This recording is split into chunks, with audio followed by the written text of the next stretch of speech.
Mike Curry and Mr. Jeff Fogg. Ladies and gentlemen, boys and girls, tonight's anthem is being sung by St. George's Public School. Joining St. George's is the Color and Honor Guard from the London Fire Department and the London Police Department. At this time, we would ask that you please rise and remove your hats for the singing of O Canada.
Hello and welcome to Budweiser Gardens for this NBL of Canada regular season game between the Moncton Miracles and the hometown London Lightning. My name is Marty Thompson, and as always, I'm joined by Chris Croucher. Chris, all eyes are going to be on the Lightning tonight, who won their 7th in a row last night against Niagara.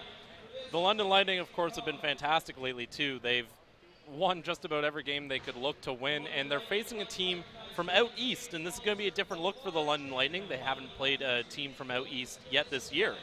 So we're going to see a little bit of a clash of styles. The only times we've really seen a team out east playing a team from the west, of course, was the Orangeville game between I believe it was Orangeville and Moncton that played? Or yes, was it that's correct. Yep. Moncton. So there was that game, and then we also had Windsor's trip out east. Windsor's trip out east didn't go so well. And the game we saw between Orangeville and Moncton, of course, was a very close one. Only a 1-point difference. I think it was 111-110. So that was a very, very tight game. So we're kind of curious now to see what team is an Eastern team like. We've seen a lot of guard play. We've seen a lot of high-scoring games, but the defense hasn't always been there. Whereas in the Central, we've seen a lot of teams playing a lot more physical, a lot lower scoring. It's not terribly uncommon to see a game where neither team breaks 90. So it's going to be interesting to watch these two styles of team clash. Meantime, Moncton is kind of your typical Atlantic Division team, first in the league in in points per game, around 110, or my apologies, second in league, 110 points per game. They also give up around 112 points per game. So a lot of, I guess, run and gun. Would you call that, Chris? I would definitely say that's run and gun. They've got 119 points a game, which is ridiculous. And of course, the other ridiculous stat around Moncton is the defense allowing 121 per game. And that's the thing that Moncton's going to have to work on. It's wonderful that they're scoring all these baskets, but eventually when you've got to tighten up, are they going to be able to tighten up? And that's the thing that's going to be the challenge here against London, because London's a team that will grind you down to nothing. They don't mind having a slower paced game, but they can certainly play at a fast pace too. And we're just about to listen in here for the starting lineup for the Moncton Miracles. Tydron Beatty, Dexter Strickland, Tom Granado, Tyrell Tate, and James Justice. Chris, James Justice is a name that really sticks off at the score sheet, averaging around 22 points per game for the Miracles this season. Well, it simply takes a look at the stat sheet for the Moncton Miracles to understand exactly what James Justice means for this team. Number 55 out there is averaging 22 points per game, which is one of the top 5 in the league. But I mean, the supporting cast, they try to score by committee, but ultimately nobody on the team is even at 15 points per game. They've got a lot of guys who are able to perform game to game at a decent clip, but they don't really have any go-to guy after James Justice. And I think they're a little too heavily reliant on Justice to do the scoring on a lot of nights. Meantime, the Moncton Miracles roster has a bunch of NBLC talent on it. Meantime, London had some tried and trusted NBLC talent return to their roster over this past week when Ryan Anderson was added to their lineup, and it looks like he will be in the lineup for tonight. Ryan Anderson, a proven three-point scorer, a former Ottawa Skyhawk, and I believe also a Mississauga Power player, if I'm not mistaken, or my apologies, a Windsor Express player, of course, how did I miss that? He's a very talented player, and London will be happy to have him. Well, he's the type of guy that set Windsor over the edge last year. Windsor was a very good team winning a lot of games, but then they added Anderson. He was just that extra threat that really pushed them up over the top. And I think that's what London's looking for in having Ryan Anderson come back. And it's kind of interesting how he ended up here in London. Of course, the Express traded his rights to Moncton, conditional on the fact that Moncton be able to sign him. Moncton was unable to, but the trade still goes through. It just means that Moncton didn't have to give anything in return. Following that move, the Miracles, now with the rights to Ryan Anderson, of course, they traded his rights to London for future considerations. Moncton really hoping something comes of that. But as of right now, Ryan Anderson, the newest member of the London Lightning, and I gotta say, he's a very impressive player, and he just adds to what was already a deep backcourt. Well, I mean, Moncton and the Island Storm played over the weekend, and Moncton were able to get the win on them and climb out of the Atlantic Division basement and take over the Island Storm. But the Storm is another team that's got a lot of players, and we'll talk at length about that later on in the game. Yeah, this is definitely going to be an exciting game here. And the one last point I had on Ryan Anderson is that in terms of what we've seen from different teams, there's a guy like Brendan Robinson on the Windsor Express. We've seen teams that have just a really elite wing player on their team. And while London's got a lot of good guys, there hasn't been anyone to really stand out and burst through. Like Williamson's been hurt, Warren Ward's been on the shelf at times. Maxwell and Tyshawn Patterson have been their best players, but that's backcourt and front court. And you've got O'Corey in the backcourt too. Anderson gives you that wing player to really complement the rest of the roster. Now we're about to listen for the starting lineups for the London Lightning. That's Nick O'Corey, Warren Ward, Stephen Maxwell, Akeem Wright, and Marcus Capers. This London Lightning team took down Niagara 109-103 last night. Rebounding was a big focus for them. They managed to win the rebounding game 56-43, snagging 17 offensive rebounds thanks to guys like Stephen Maxwell, 12 and 11 last night. Well, Stephen Maxwell has been probably one of the best newcomers in the NBL. I mean, in the past 9 games, Maxwell has had a double-double 8 times. There's only been one game where he didn't have that double-double, and he still had 7 points and double-digit rebounds. So looking at a guy like Stephen Maxwell, having him in the front court, it gives London such an edge because of all the extra possessions they get simply from his rebounding. He already tied a franchise record of 22 rebounds in the last game we saw here at Bud Gardens. And I mean, he's a beast in the paint. He's a super freak athlete. He's a guy that you really want to look to if you're London. Not necessarily as a guy you go to on offense, but he's going to get his points off putbacks. He's going to out-rebound the other team. And ultimately, those extra possessions, you still have to make something of them, but it certainly helps to have so many when you've got Maxwell rebounding. A couple of big performances from last night. Akeem Wright, 13 points, went 5 for 9 from beyond the arc. Nick O'Corey, 26 points, 9 for 12 from the line as well, getting it done on the charity stripe. Again, their 7th straight win. If London were to win tonight, that would tie their 2nd longest win streak on record when they won 8 straight games during the November and December of 2013. Their longest win streak was 11 games. That was the start of the 2012-2013 season. We all know what happened at the end of that one. London versus Moncton here at Budweiser Gardens. It's a massive crowd. The upper bowl is open, and it looks like it might be one of the bigger crowds of London's season, and obviously one of the bigger crowds in the NBLC so far this season as well. London versus Moncton, their first matchup of the season. Of course, London will head out to take on Moncton with the new scheduling. Central and Atlantic teams will take on Central and Atlantic teams will just play each other twice, one at either home, so home and home series. So again, London taking on Moncton, their first Eastern opponent of the season as well. And as I said, the upper bowl is open, so lots of people on hand here at Budweiser Gardens. London versus Moncton coming up. Miracles sitting at a 5-7 record. As I said, they managed to climb out of the Atlantic Division basement with that win over the Island Storm. The Island Storm will be in town tomorrow afternoon as both Atlantic Division sides take Ontario road trips here to close out January.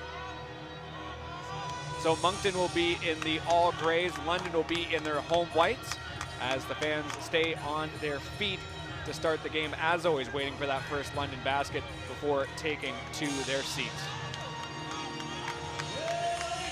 Granado lines up for the Miracles. You've got Stephen Maxwell for the London Lightning. London managed to win it, but Moncton will tip it here. This is Beattie with possession, and Moncton on the board quick. Took them just 6 seconds. Yeah, London caught standing around a bit as soon as Beattie got the ball. Can't be doing that this early in the game. Warren Ward with possession. He gets his first touches, hands it off to Akeem Wright. This is a Corey. Finds some space down low, takes it to the hoop. It's contested. Ball will fall into play. And it looks like that's going to be London ball. So 11:33 on the clock. Fresh shot clock here for the Lightning. This is Capers on the inbound. Granado with his arms flailing in the air as you see. Wright takes possession. This is Beattie playing defense. Good defense there as Wright gets the ball back. He'll put it down for 2. I'm not quite sure what Wright was trying on that pass. He almost lost it, but I mean, all's well that ends well. Great play by Nick Corey to make that pass. Moncton with their first set offense of the game. This is Strickland with possession up top. Hands it off to Beattie for 3 over top of Akeem Wright. It's no good. Collected here by Nick Corey as London gets set on offense. That's a pretty easy foul call for the referee. That one's going to go against Strickland. Nick Corey going to the line, and I think there's some people in the crowd hoping he gets these baskets. Of course, London has the tradition of you have to, oh, pardon me, they scored 2. Never mind. I was going to mention the whole you got to stand up. But they scored 2, and I'm, wow. Nick Corey gets the bonus there. He's going off to the line for the second try. Again, Nick Corey, 9 for 12 from the line last night. Part of his 26 points against Niagara. And this is Tate with it. Takes it up. It's going to fall out of play off of Stephen Maxwell by the looks of it, so Moncton will get set on the inbound. This is Tate, as you can hear. Got a mic right close to the baseline, as you can hear. Takes it long to Granado. Collected here by Justice. Again, if you haven't seen Moncton yet, James Justice is a guy to look for. As you can see, he drains that one. I don't know how many touches he had off the rim of the backboard, but definitely enough as you see Warren Ward with possession here. Well, luck comes with skill, and this guy has plenty of it. He's actually a former dunk champion, too. At 5'11", a very impressive skill to have as we see Warren Ward get himself on the board with a nice bucket right there, 2 points. It's 6-4 Lightning. Ball falls out of play off of the London Lightning. 6-4 is the score. 10:28 on the clock in the first quarter if you're just joining us. Just getting underway. 20 seconds on the shot clock here for the Miracles on the inbound. Justice with possession. Capers playing defense. It's around here. But Strickland takes it for 3. It's good. Strickland, one of these guys who's got some pretty incredible pedigree, of course. He learned from Coach Roy Williams at the University of North Carolina. He's a former Tar Heel. Some other alumni you might have heard of from that school, Michael Jordan and Vince Carter.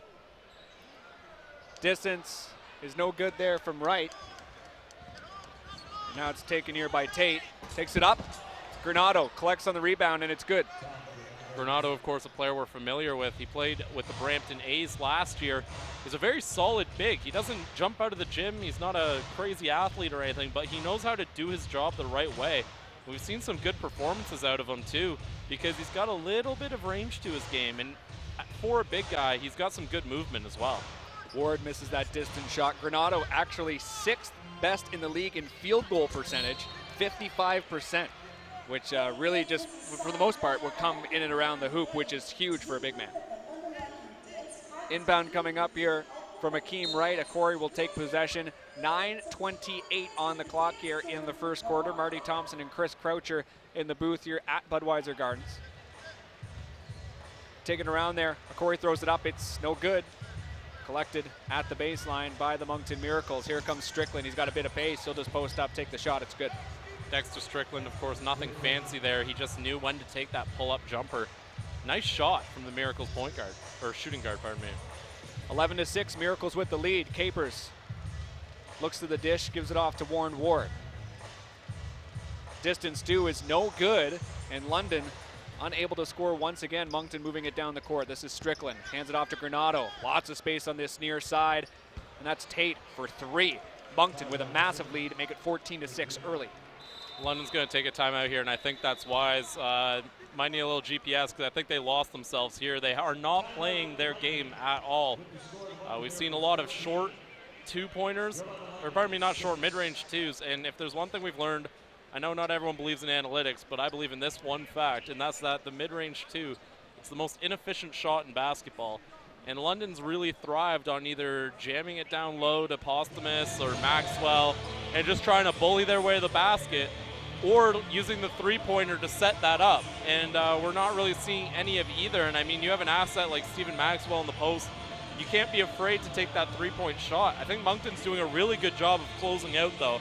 And that's part of the reason London's having troubles getting those threes is anytime the ball's on the perimeter, there's almost a sprint from every Miracle player to cover that perimeter. There's no one really getting free for a shot. So London's either going to have to come up with some scheming to get that shot available to them, or just force it down low and see what happens. And I think at this point, that might be what they're going for. They've brought in some Bulldogs in Kevin Lassell and Chad Posthumus. And of course, we're getting our first look at home of Ryan Anderson in the Lightning jersey. And well, the one thing that we knew about the Moncton Miracles going into this game is that they're very efficient from beyond the arc. 38%, that's best in the league. And you know, when you have a team that can just shoot the lights out, they're in every game. If they fall out of favor, they can still crawl their way back. And you can see already they've gone 2 for 3 from beyond the arc, making up 3 of the 8 shots they've taken so far tonight. Definitely not afraid to take that distance shot.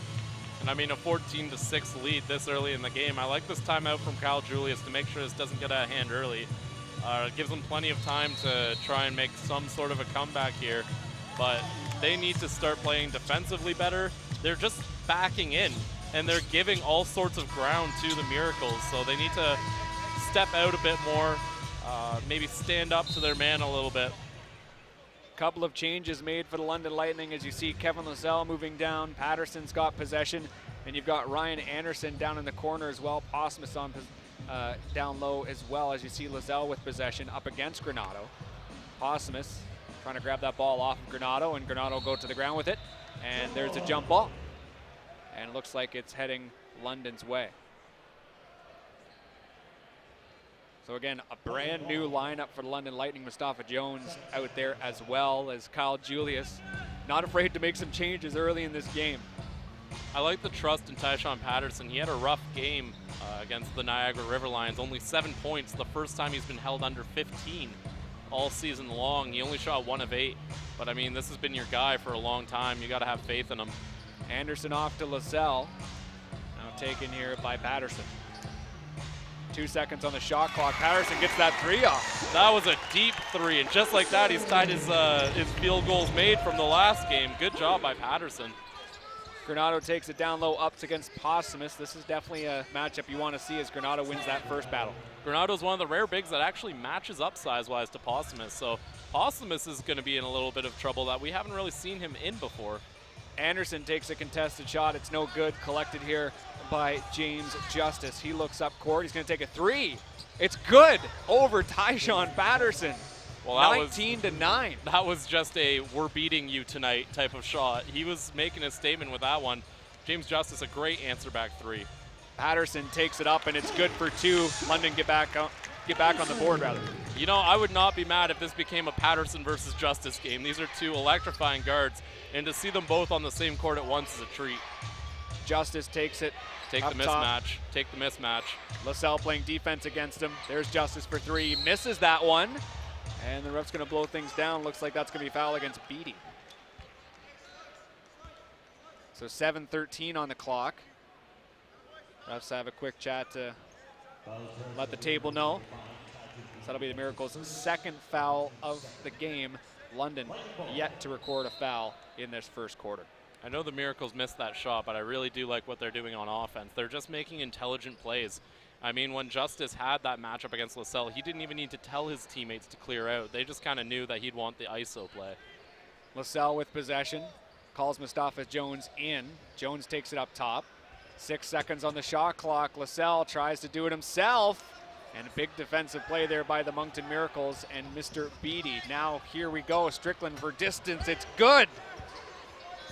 22-11. This is going to be a problem for the London Lightning because right now there are 2 point guards on the the Moncton Miracles who just have some really hot hands right now, and you got to slow one of them down. Patterson up top. Off to Anderson, 9 seconds on the shot clock now. Bosmas takes it down low up against Granado. 4 seconds, he gets it. And there's where they need to start going because we know other than Granado, there aren't a ton of bigs on the Moncton Miracles. So try and get some fouls as it looks like LaSalle draws the charge there. Excellent play, and that's what they need from these 2 guys. Give them the ball, see what kind of fouls they can draw, and see if Granado, who's really the only true big that plays a ton of minutes on this team, if you can get him to foul out and at least put him in some foul trouble, that would be very much to the London Lightning's advantage. 22-13, now 3 fouls for the Miracles, 0 for the London Lightning as staff wipe down a wet spot on the floor. Looks like Tyler Murray has come into the game for the Moncton Miracles, the former London Lightning player, getting warmed up on the far side. In fact, his name's on the banner right above us. It's true. Championship winner as he matches up against Mustafa Jones. Jones for 3. It's long, but it's no good. Collected here by Murray. Hands it off. This is Justice. Steps out. Can he get this 3? No. Great individual play as we see Ryan Anderson taking it. He will draw a foul. 4 fouls for the Miracles now. That's the first against Mr. Tyler Murray. Some good defense from the Lightning. They're starting to tighten it up a bit, but you can't come out soft right at the start. So they're kind of trying to make up for the fact that they really gave away the first couple minutes of this game. As we mentioned, Moncton second in the league in points scored per game, and you can talk about the Atlantic Division being very much more open than the Central Division, but they proved it here. 22 points already, 5:43 on the clock. And I should mention, it's not just London playing badly. Moncton's playing absolutely fantastic. They're shooting almost 70% from the field and 57% from three-point land. So, I mean, the Moncton Miracles having themselves a game already, and they're winning the rebound game 8-5 in the early going. So London, they're starting to pick it up a bit, but you really, really hope they didn't bury themselves with that rough start. Inbound coming up here for LaSalle, hands it off to Patterson. Jones collects it here. Bosmas playing trying to play the pick there, it didn't work. This is Ryan Anderson for 3, and he gets it. So make that 22-17, 5:25 on the clock. And that's something they need out of Ryan Anderson. He looked a little rusty in his first game back against the River Lions, but if he can get going, as we see some great passing, LaSalle tries to draw the charge, he's going to end up taking the block. Anderson's a guy who, he looked a little bit rusty in that Niagara game, but from what we've seen, he was a member of the Windsor Express when they won that championship last year, a key part of that team. I mean, with the Ottawa Skyhawks, he was one of the few guys that was actually performing up to capabilities with that team, so he's a very good player. See Granado finishing that one. Going back to Anderson, 82 NBLC games under his belt, which is very respectable considering he really didn't come in until the 3rd year. See LaSalle handing that off to Jones. Down low to Bosmas up against Granado. Takes it down low, he's going to draw the foul. Bosmas with a big game as well, we didn't mention that last night. 14 rebounds, 5 of which were offensive. So again, another good game for the big man. 5 minutes to go in the first quarter. London versus Moncton. The Miracles off to a 24-17 start. This is the only game in the NBLC tonight. And London's matchup against the Island Storm, another Atlantic Division foe, will be the only game set for tomorrow afternoon at 2 p.m. We'll have that game, of course. Bosmas gets set for his second shot as we see some shuffling there along the key. See Anderson just having a quick chat there. So Mustafa Jones, Anderson with his first game with the Lightning last night. 1 for 7 from the field, obviously not the best start. Bosmus drains that second shot. Make it 24-18. James Justice moves it down. He's going to take it all the way. Good defense there by Bosmus, and now here come the London Lightning. This is Patterson with possession. He tries to work around Granato. He will! What a play from Tyshawn Patterson. The whirling dervish that is Tyshawn Patterson strikes again. What an incredible bucket. And it's funny, I don't know who the best newcomer to the league on the Lightning is. Is it Patterson or is it Maxwell? Because my goodness, are they both influential. As we see Beatty getting an answer back there for the Miracles. Make it 26-20, 4:23 on the clock. Patterson with possession again. Kevin LaSalle, 4-3, it's good. So London with back-to-back scores make it 26-23. James Justice with possession, distance 2, it's no good. Uh-oh. See Justice just getting back to the floor. He's limping as LaSalle throws it across. Jones keeps it in. This is Patterson for 3. No, couldn't quite get that one to go. The ref's going to blow that one down. James Justice is going off. Is he? He's still limping on this far side. I don't think he should be trying to stay on the court right now. I like the guts, but I mean, he's limping noticeably, and he stayed down for a bit too. I didn't see what happened. He might have landed on a foot there when he was coming down from that jump shot. But he's noticeably limping. He needs to come out of the game. And he will come out as Jerron Jamerson will come in. Also keep in mind, looks like Zach Valliere has come into the game along with Brandon Kearney. Murray with possession here. Takes it into the corner. Get that first shot is good from Kearney. He's on the board. 28-23. 3:38 left in the first. Patterson with possession. He's going to move it down low, takes it up, and that's a great defensive play by Zach Valliere. And now here come the Moncton Miracles. Bounce pass, Valliere takes possession. Big block there on the other side. This is Kevin LaSalle distributing the ball after. He'll take it back. Why not? Wow. Excellent back and forth, but Kevin LaSalle is having an amazing game so far. We've seen a bunch of momentum shifting plays from him, and that's just an example right there. Gets the block and the 2 points. That's a 4-point swing for the Lightning. 28-23, 3 minutes to go in a very exciting first quarter at Budweiser Gardens, and there's a foul on the floor.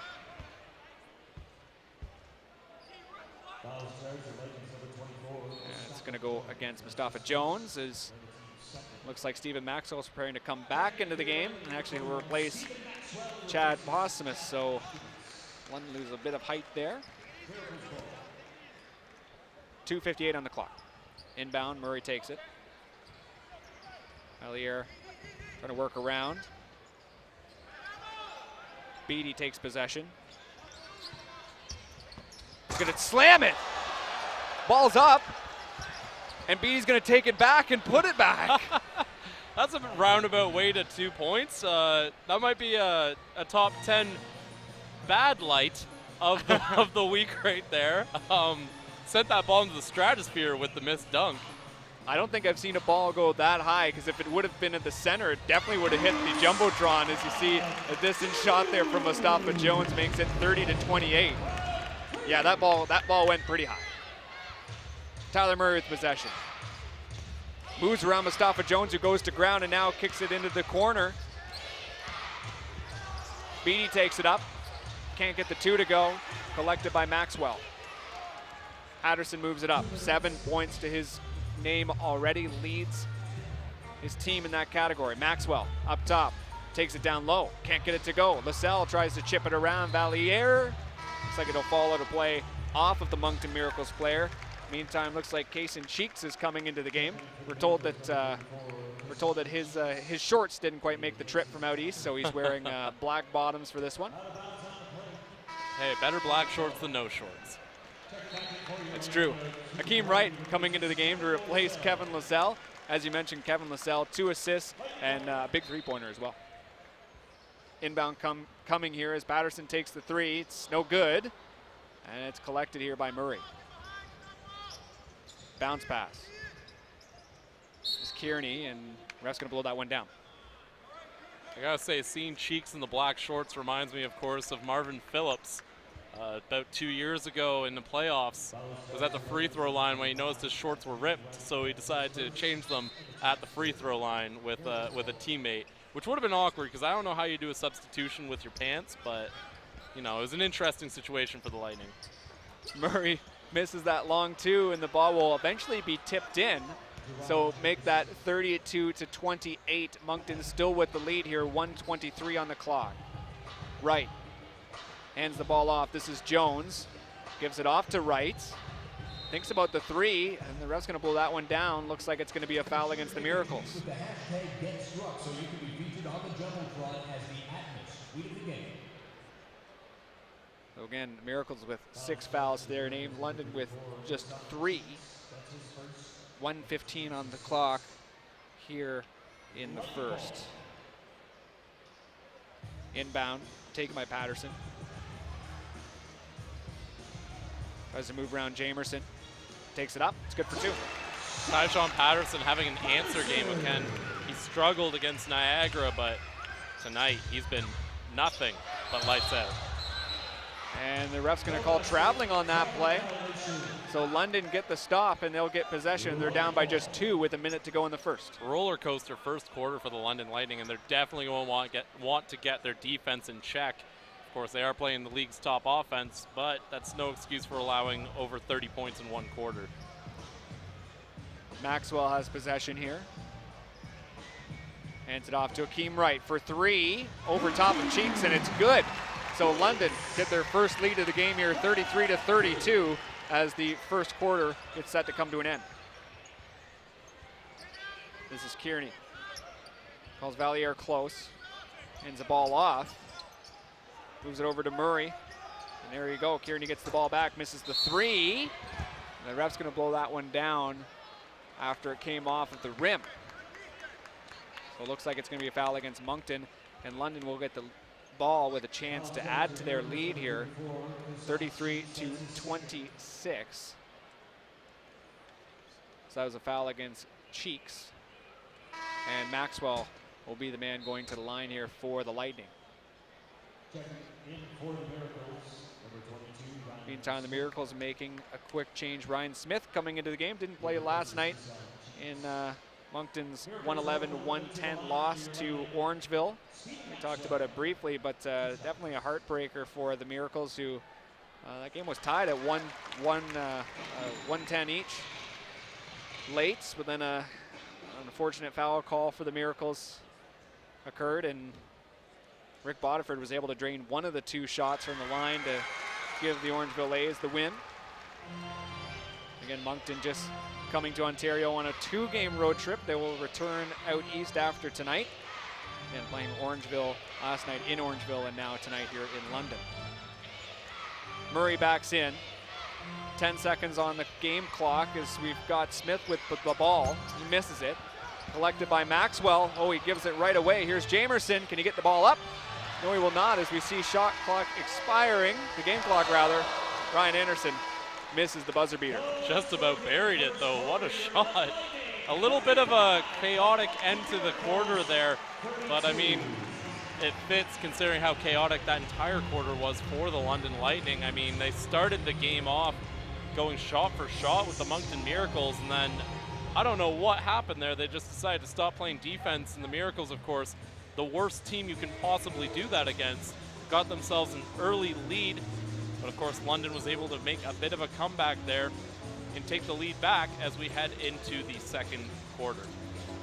Well, just looking at the stats for the game so far, Chris, and Moncton still managing to shoot above 500, sitting at 53%, 40% from beyond the arc. But London were able to turn around their field goal percentage as well. It'd be interesting to see, like, I wish we could do this through DAC stats, but to look at what the shooting percentages were at certain times. So, I mean, we saw it at 70% about halfway through that first. So while 53 is still a great number, that's a significant drop between the start of the game and the end of the quarter.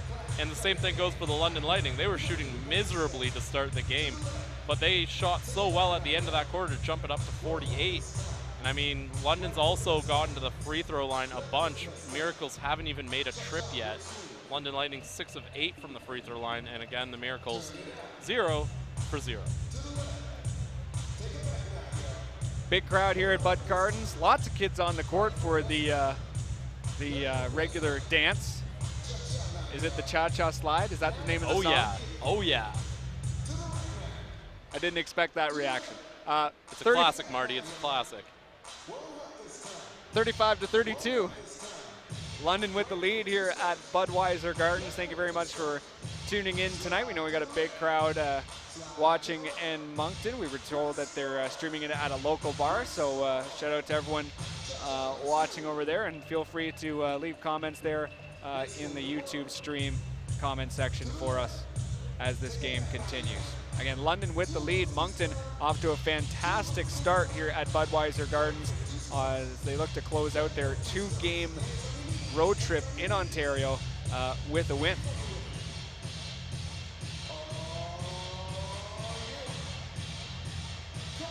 And we've got David Magley in the house tonight as well, the commissioner of the league. He'll be coming in for the third quarter, so if anyone's got questions for Mr. Magley, I know we did this just a couple weeks ago, but feel free to leave something in the chat. Any questions, again, for the commissioner of the league, David Magley. He'll be joining us for the third quarter.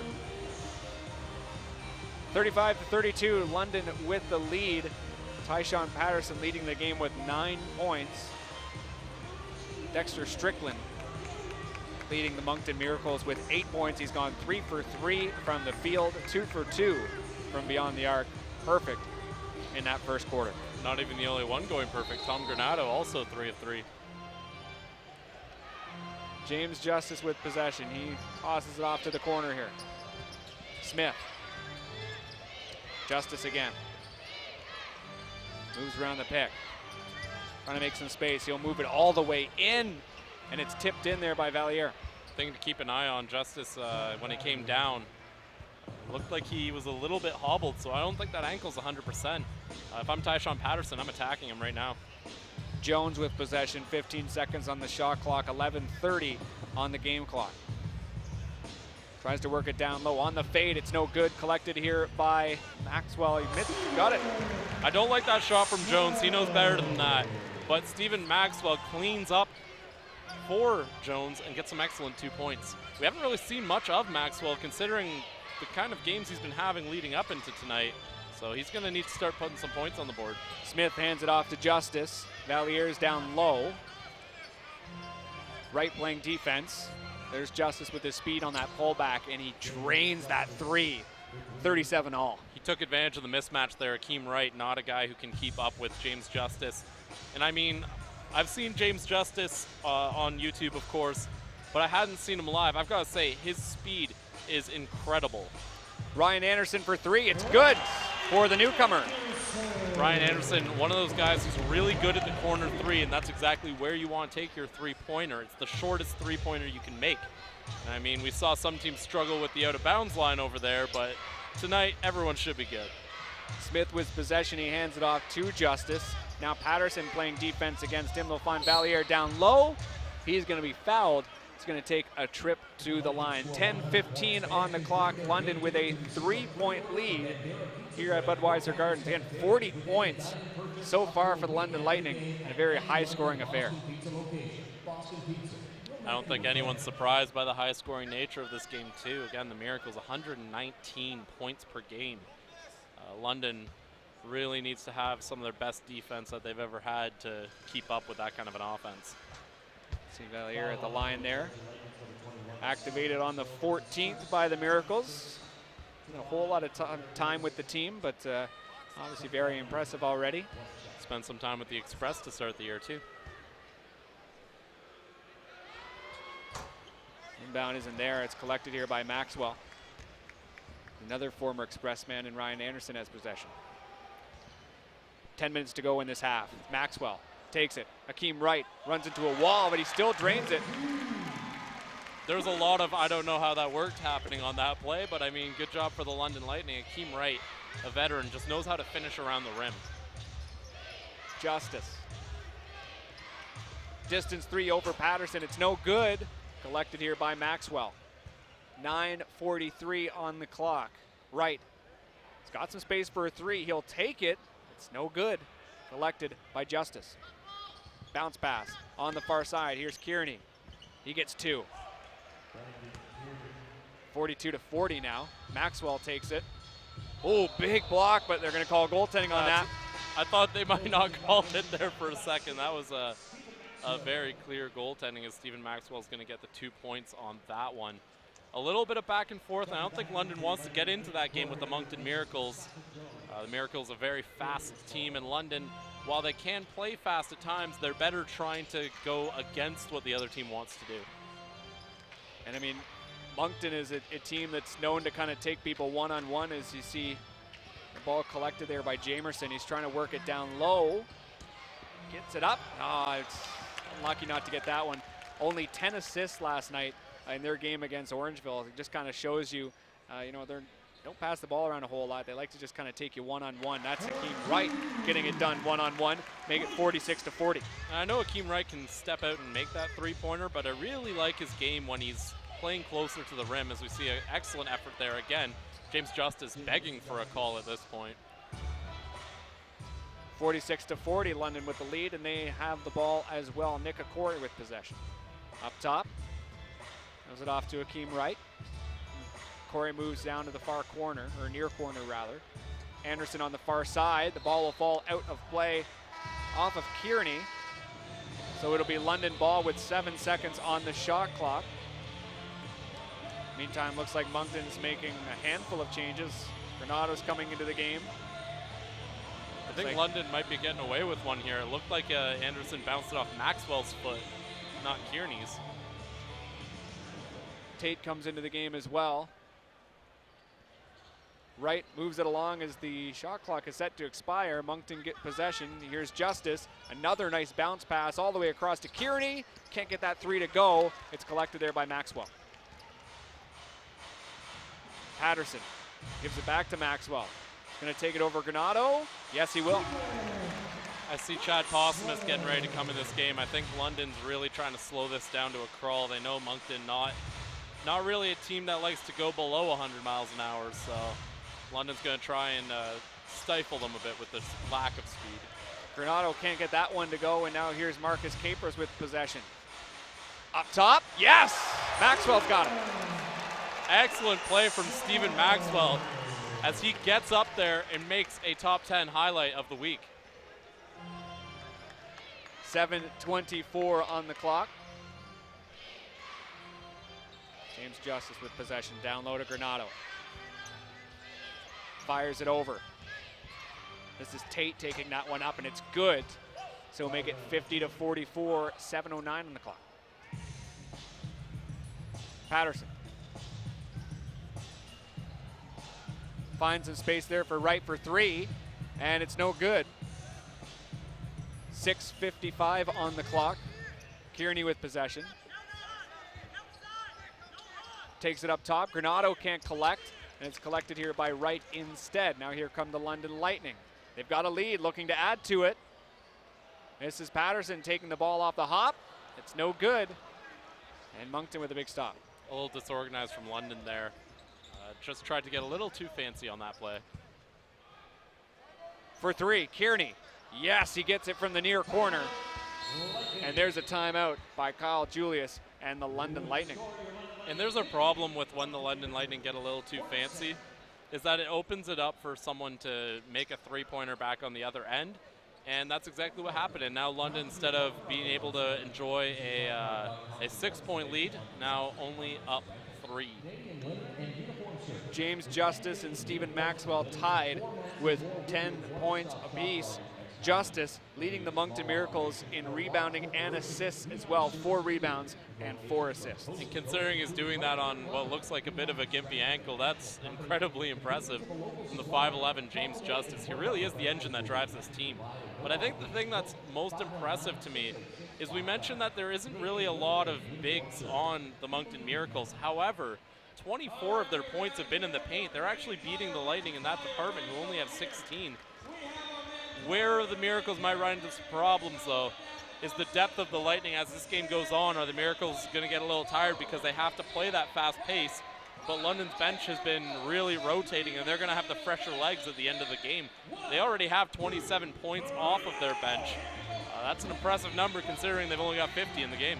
And it's kind of been of a cliche in the NBLC over its existence that London has always had a deep bench, but we've seen that this year, that, you know, they tend to lose the second quarter. They tend to lose maybe the first quarter or even the third, but they always kind of come away with it, and their bench scoring is always incredibly high. They almost willingly take a one step back so that they can make 2 steps forward, and that's kind of been London's thing for as long as they've been here. And Kyle Julius, of course, also, you know, a guy with his intensity doesn't like to take any steps back. He'd rather take 0 steps back and 27 steps forward.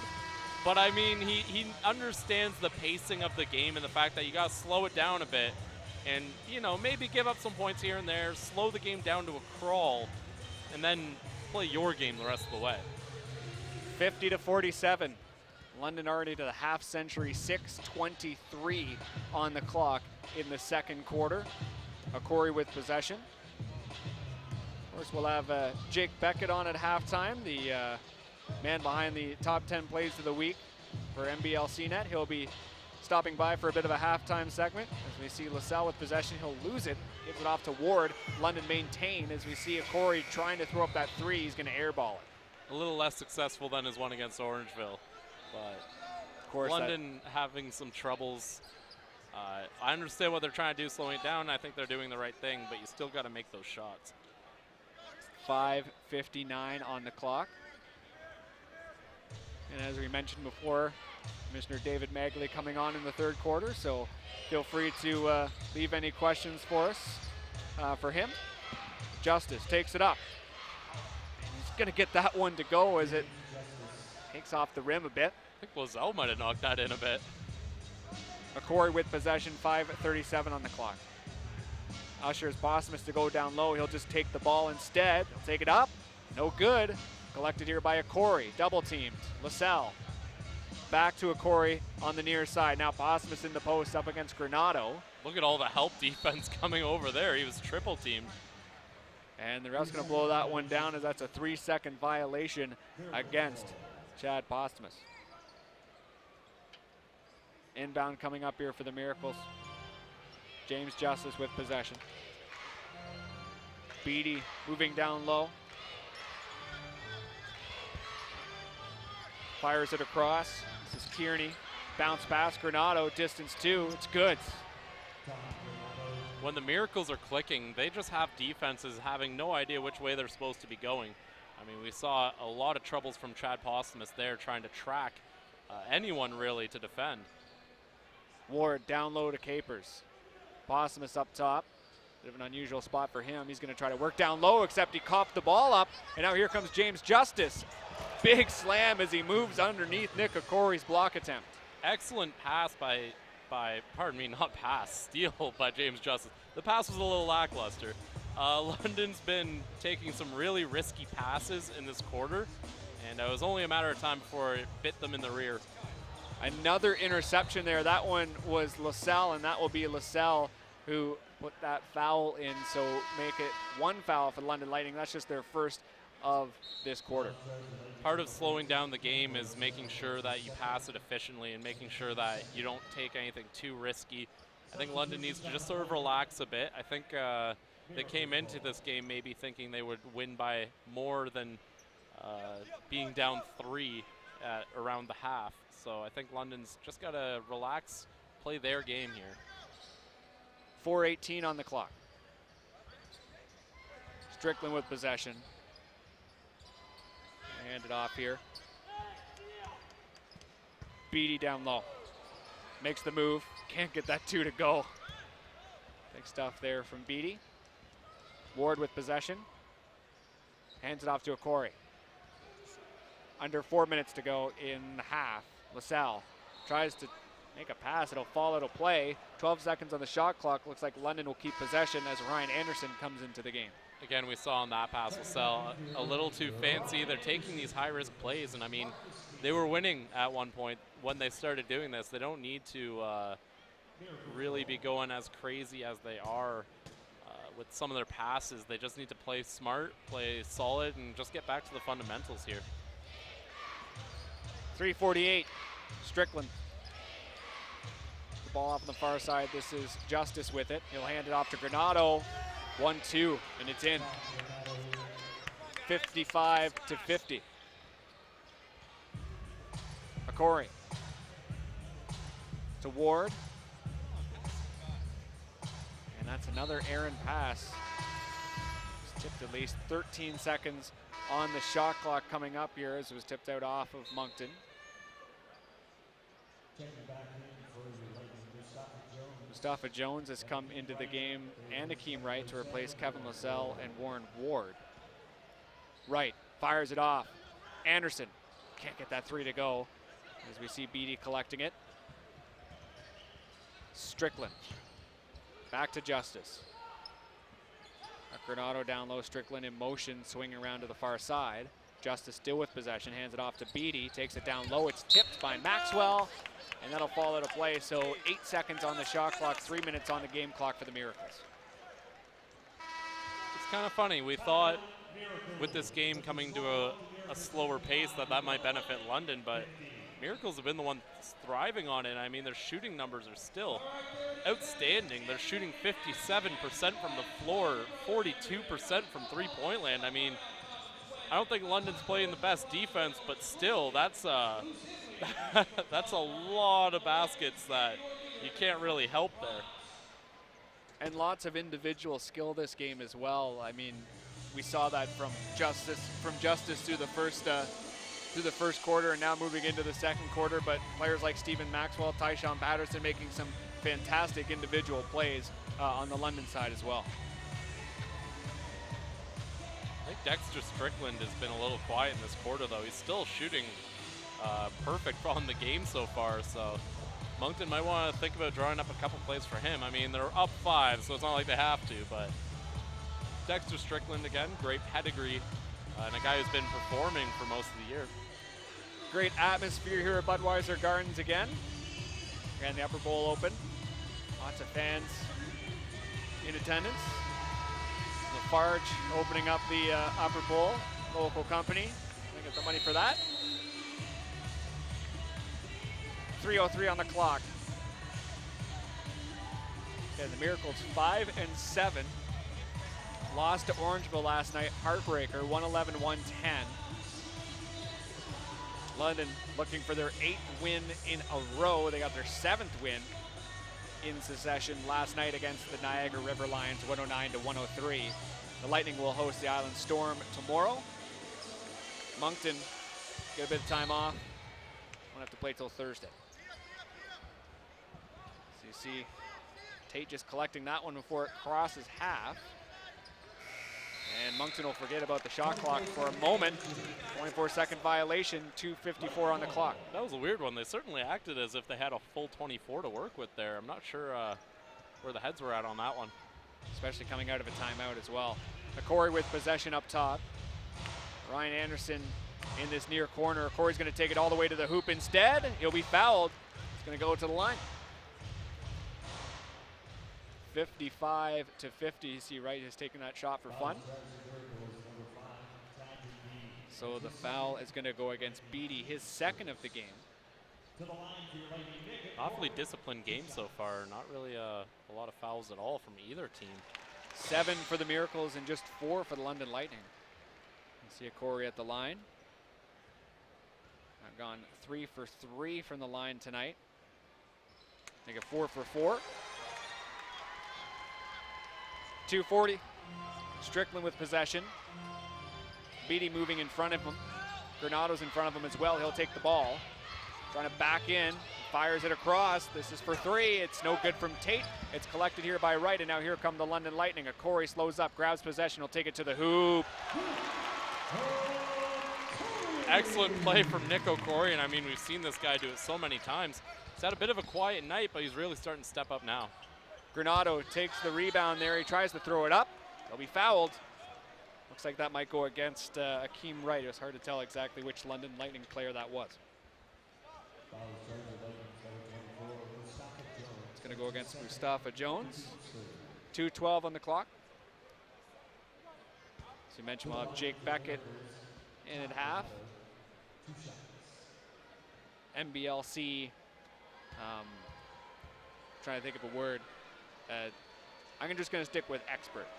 Okay. Very knowledgeable, watches a ton of games. Of course, you might have already seen his top 10 videos. He was just talking to me before the game about how he's going to have to watch every single game because he's missed some of them this week.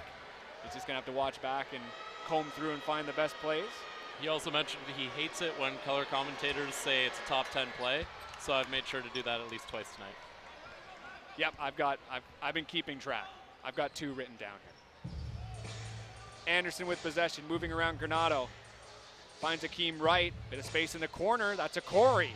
No, can't get it to go. Collected here by Maxwell on the baseline. Won't get the putback, but will get another offensive rebound. He's got it. Geez, Stephen Maxwell practically got mugged, and he's gonna get up a little slowly there. Open 3 here for Strickland. Misses that one, but it's collected here by Beatty. Justice will take possession here. Takes it back down low to Beatty. Justice making a bit of room for himself. He'll go to the hoop. James Justice make that his 15th and 16th point tonight. The Miracles move so quickly on offense that they create a ton of mismatches. We saw it there where Maxwell and Akeem Wright, the 2 forwards, were caught covering guards. Corey takes it up and gets that one to go, matching against James Justice, as you mentioned there. Now here comes Strickland with possession. Beatty. Justice. 3 over top of Corey. Nearly went, just went off of the back of the rim. 58 all, a minute to go in this second quarter. Anderson. Trying to make some space. Some very stingy defense there from Tate. And looks like Anderson's going to draw that foul. Oh, my apologies, it's going to be an offensive foul. So make that 49 seconds to go. Moncton with the ball looking to take the lead again. 3 fouls for the Lightning this quarter. Just 1 for the Moncton Miracles, so it looks like we won't run into any foul trouble near the end of this quarter. Tyshawn Patterson comes into the game to replace Nick Okori. Inbound coming here. Moved up by Strickland. As you mentioned, Strickland, the former Tar Heel. He has possession. He'll be fouled. He's going to go to the line. Strickland just 6 points last night, 2 for 7 from the field. Averaging around 3.5 assists per game, which leads the team. Of course, when you think about that stat, and then you think about a guy like Sammy Zaglinski for the Niagara River Lions and how much more of a distributor he is, I think he has around 9 assists per game, which just says a lot about how the 2 teams play. Well, it shows you the shift between East and West. Of course, in the Central, it's a little bit more ball movement based, whereas in the East, very much one-on-one. But I mean, the Moncton Miracles came out here with a game plan, and they knew exactly what the London Lightning were going to try and do. I think the Lightning might have been a little asleep, considering this maybe as a trap game. Jones can't get that distance, 3 to go. It's collected here by Anderson. Jones gets it back, thinks twice, decides to set up the play by handing it off to Patterson. 23 seconds on the game clock, 16 on the shot clock. Refs use their whistle here to slow up play. They're going to be talking to the bench. Looks like there's a problem with the clock.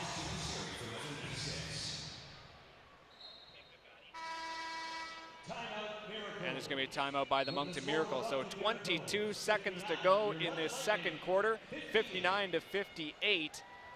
Moncton with the lead here at Budweiser Gardens. The 5-7 Moncton Miracles have the lead over the 10-2 London Lightning. And this is kind of a no-win situation for the Lightning because, I mean, if they win the game, it's, you know, whoop-de-doo, you were supposed to win. But if they lose the game, that's a big upset. The Moncton Miracles have beat some pretty good teams, though, and I mean, there's been more parity in the NBL this year than I think we've seen in other years, and it's one of those years where just about any team has a shot on any given night, and we're seeing Moncton having their night right now. Can they keep it up over the rest of the game, though? That's going to be the question for the team from out east.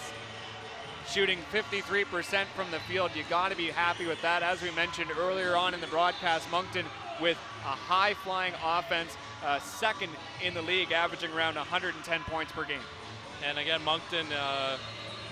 Moncton's just done everything right.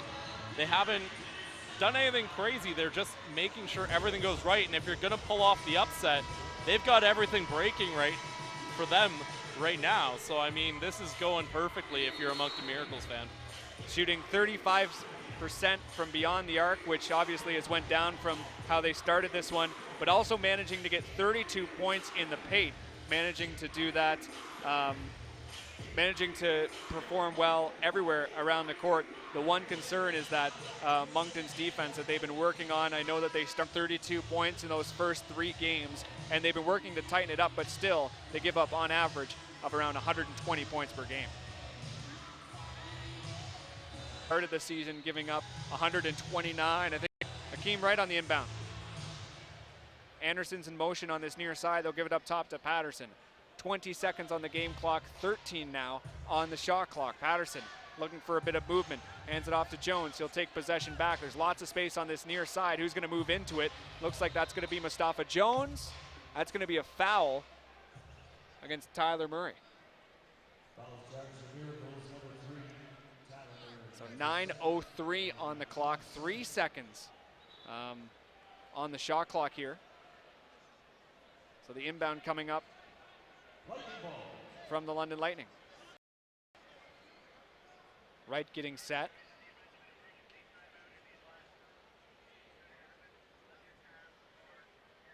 As he just, refs waiting to have a quick chat with the table. Some fans head for the concession. Still might get some points here though. Who will take the lead heading into halftime? Ball's tipped, collected by Valier, and that's going to be a foul against the London Lightning. So Moncton, the chance to score here late, 7 seconds on the clock in the second. Oh, that's so close. I think that's the one that, oh no, it's not going to put him over the limit.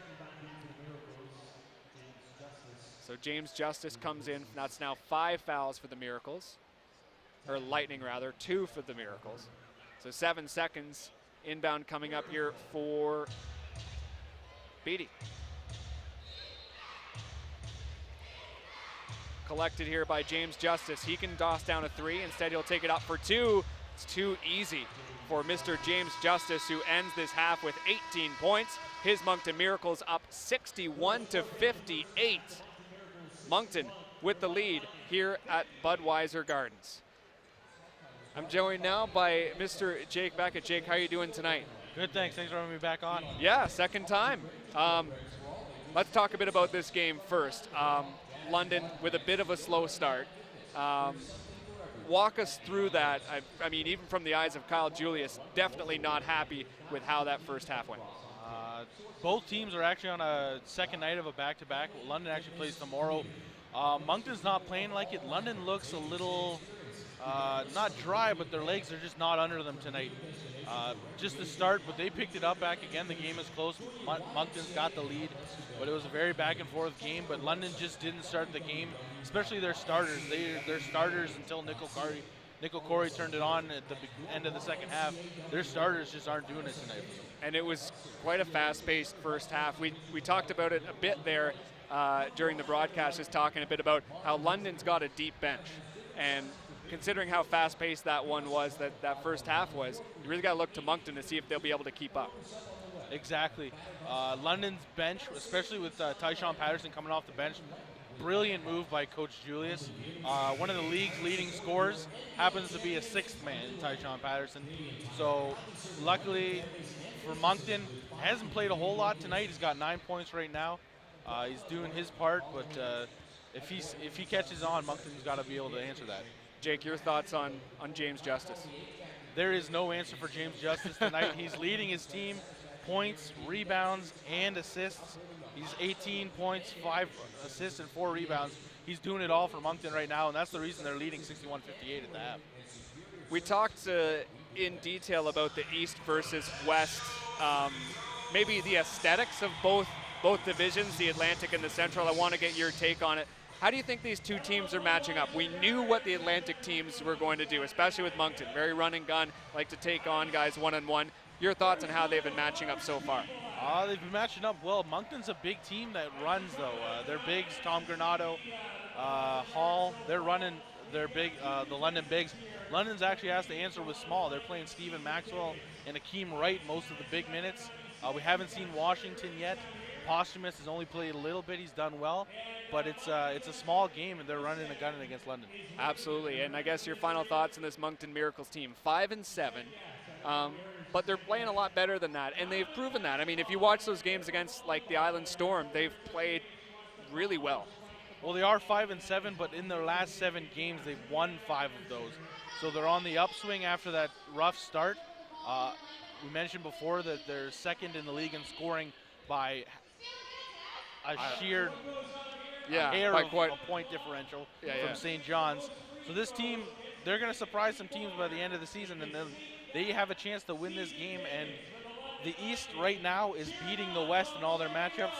The West is currently 2 wins to 4 losses against the East right now. So the East is definitely taking it to the West this year. And we're going to get another game featuring West versus East tomorrow when the Island Storm come to town. Jake, you're going to be up here for your 3rd halftime show.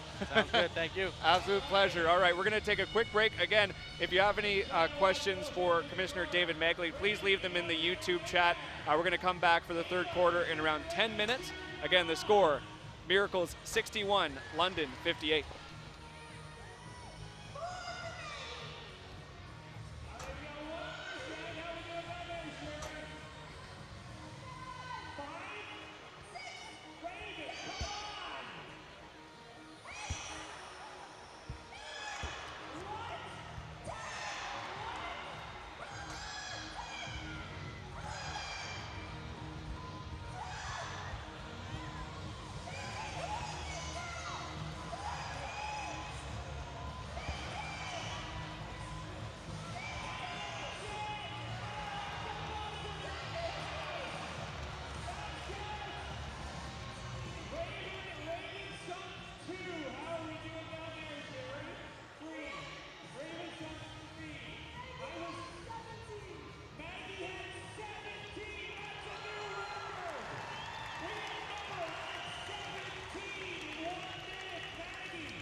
She's ready. Make some noise for Marty, everybody.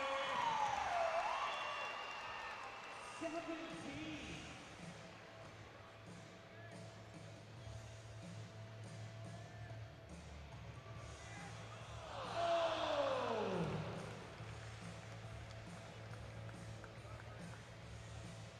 Okay, you can have one more try, but it's not for the season tickets.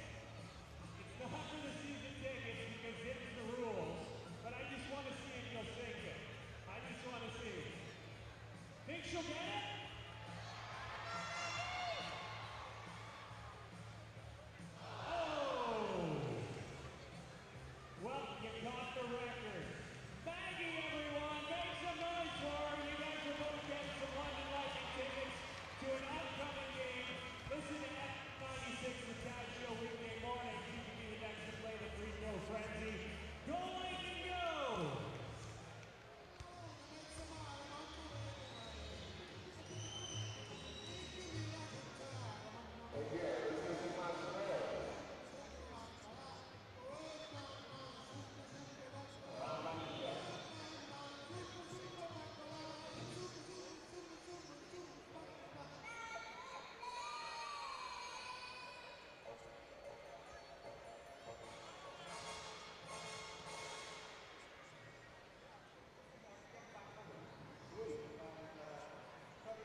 Delta is the official home of the London Lightning.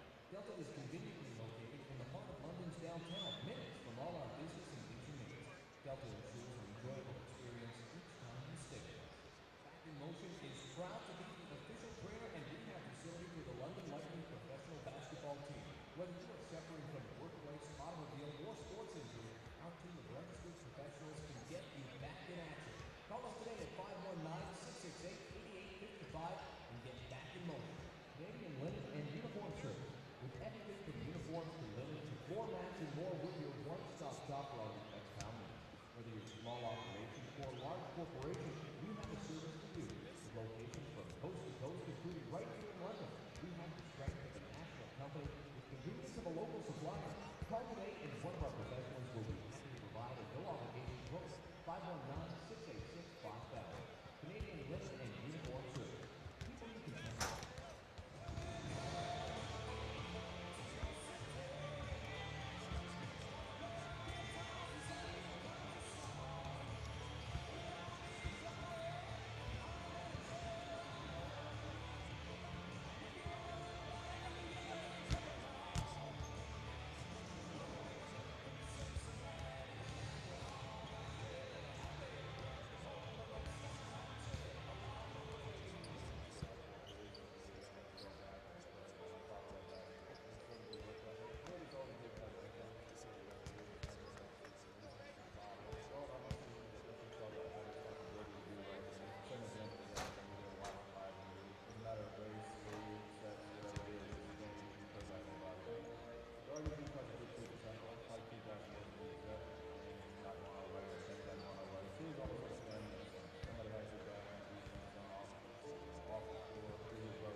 Hello and welcome back to Budweiser Gardens. Moncton 61, London 58.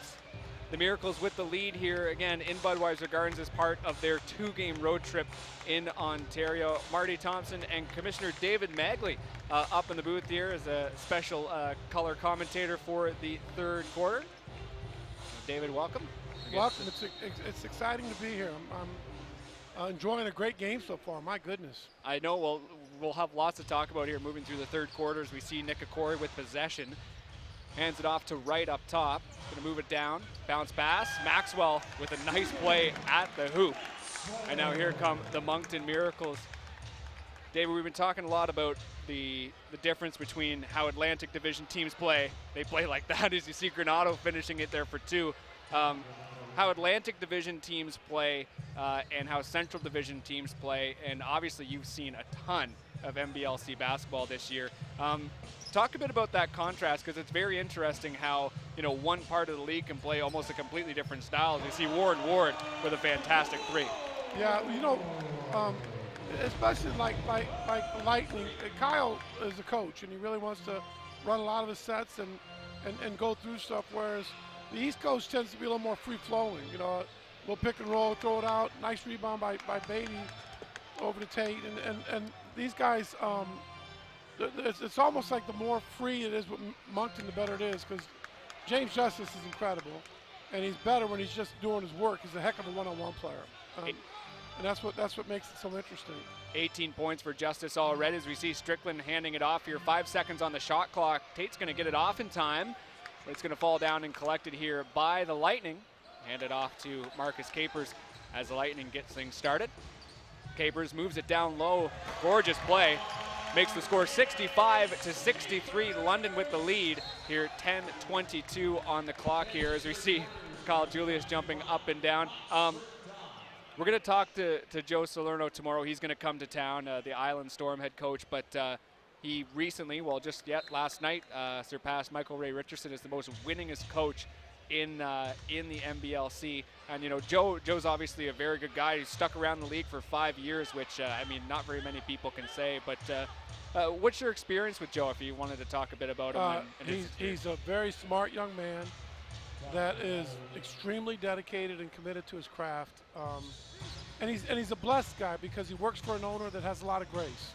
There's when they started his time in the island and they were in Summerside, they didn't have a very good team that first year.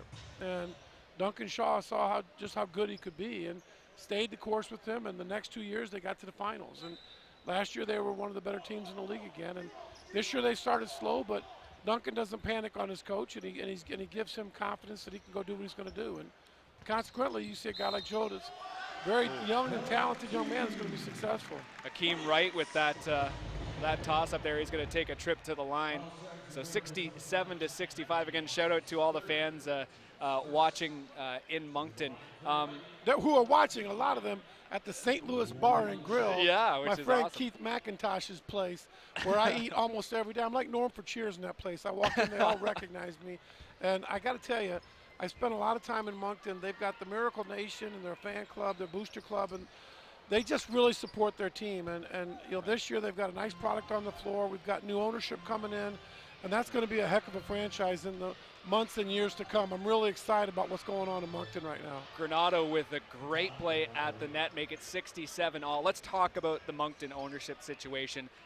What's the update on that as people that haven't been able to see all the coverage out east? You see Akeem Wright turning that one for 3. What's the update on Moncton? Well, we've got 4 out of probably 10 guys we're trying to get. We don't know if that ends up being 8 or 10 or what the number ends up being, but we've got a good number. We've got 1 of the 4 is really, really active and really wants to help us. And in the past 10 days since he made his commitment, see Warren Ward step out of bounds.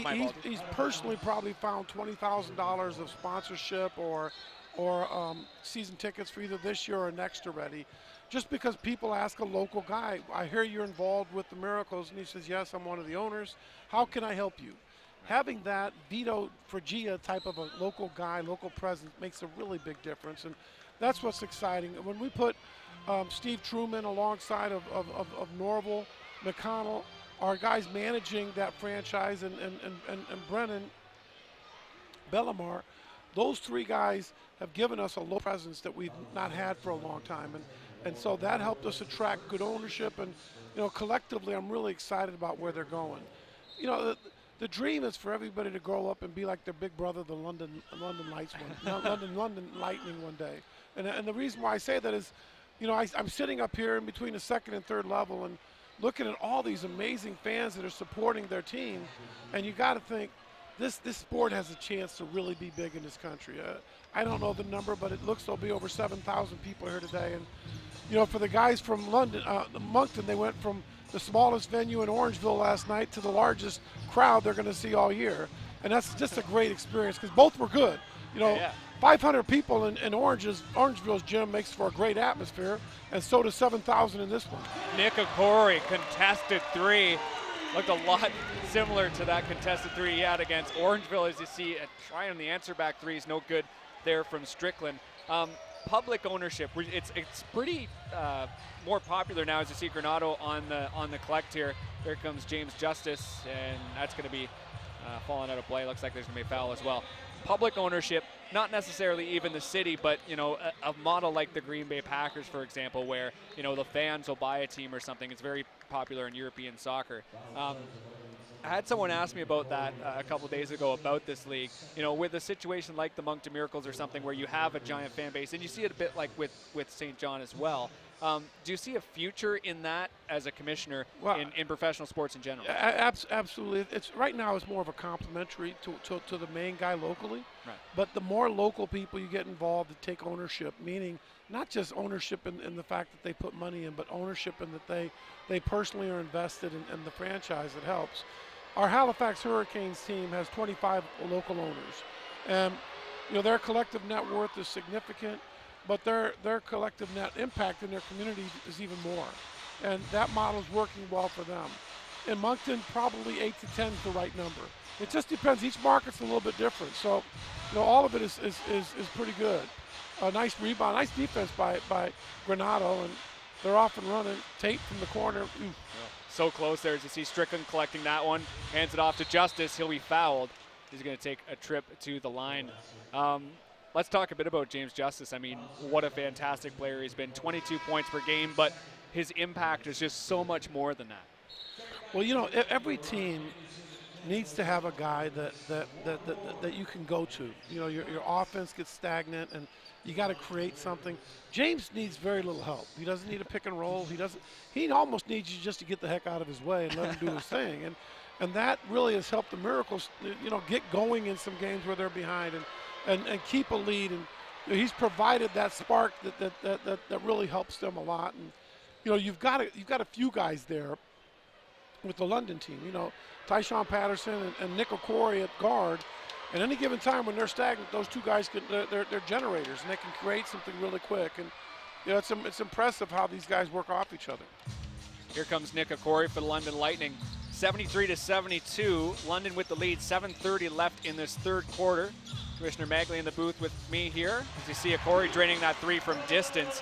Nick Okori very much in a similar case. I mean, you see him come into this team and take it over as everyone pretty much expected, but another guy that doesn't need a whole lot of help. You see a great play there by Tate at the hoop. No, and the thing about it is, what's scary about London is they've got a lot of guys that can complement that with catch and shoot. I mean, Ryan Anderson's not in great shape yet, but when he gets in great shape, it's going to be scary because he's as fine a shooter as we've ever seen in this league. And Warren Ward may be the only guy that shoots better than him off a catch and shoot. He's pretty remarkable too. So you got two of the best shooters in the league at wing with them. Then they're going to get Garrett Williamson back at some point, which just gives you athleticism on that wing. And I mean, Kyle's a better man than I don't know if I can figure out how to use all those guys. And he's going to do a heck of a job with them, and it makes it fun. And Brandon Kearney preparing to come into the game. Looks like Strickland will be making way. One thing I wanted to ask you very quickly about was drug testing of the players. Mentioned it recently in kind of a State of the League address on another broadcast, saying that you guys have really stepped that up this year. A, what do those drug tests really consist of, and how frequent do they happen? And B, how impressed, I guess, have you been so far? Well, the way they work is somebody puts something from their person in a cup. Well, and sorry. then someone else sticks a stick that tells you what it is. but well, I guess what my our- question what was our, more or less: are they random, or like I think you said that all of them, every player has been done? There's nothing random about our random drug testing. Okay. Everybody will be tested before they play a game or within the first week that they're here. Okay. Then midway through the season, as you get ready to halfway through the year, that roster, because these rosters turn over, they'll be tested again.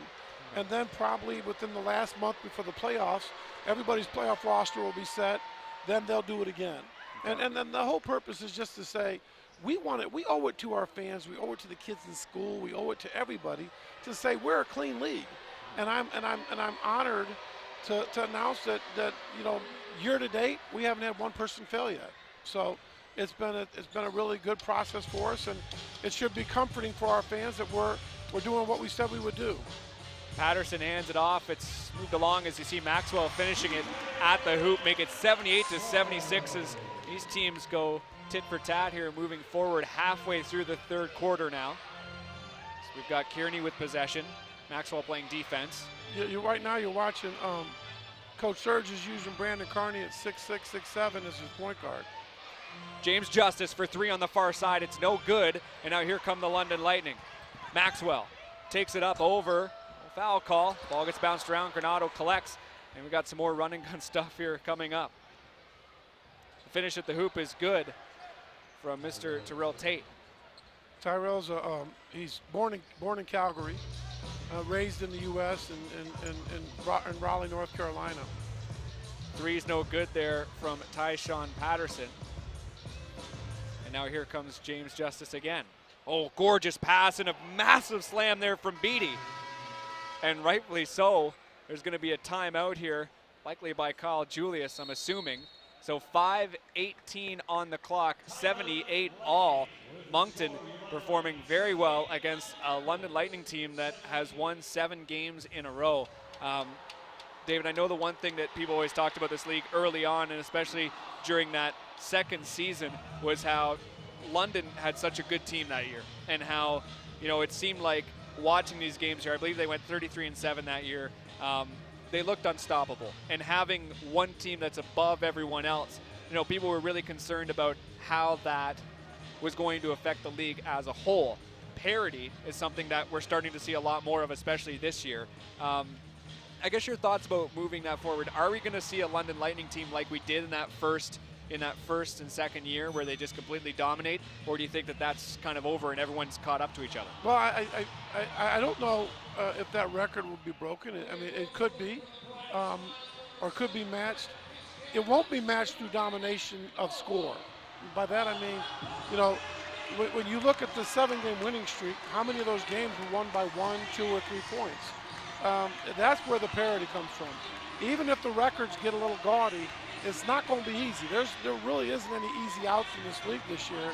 And I spoke with Ryan Anderson before the game, and he goes, Coach, it's shocking how much better the league is just from last year to this year.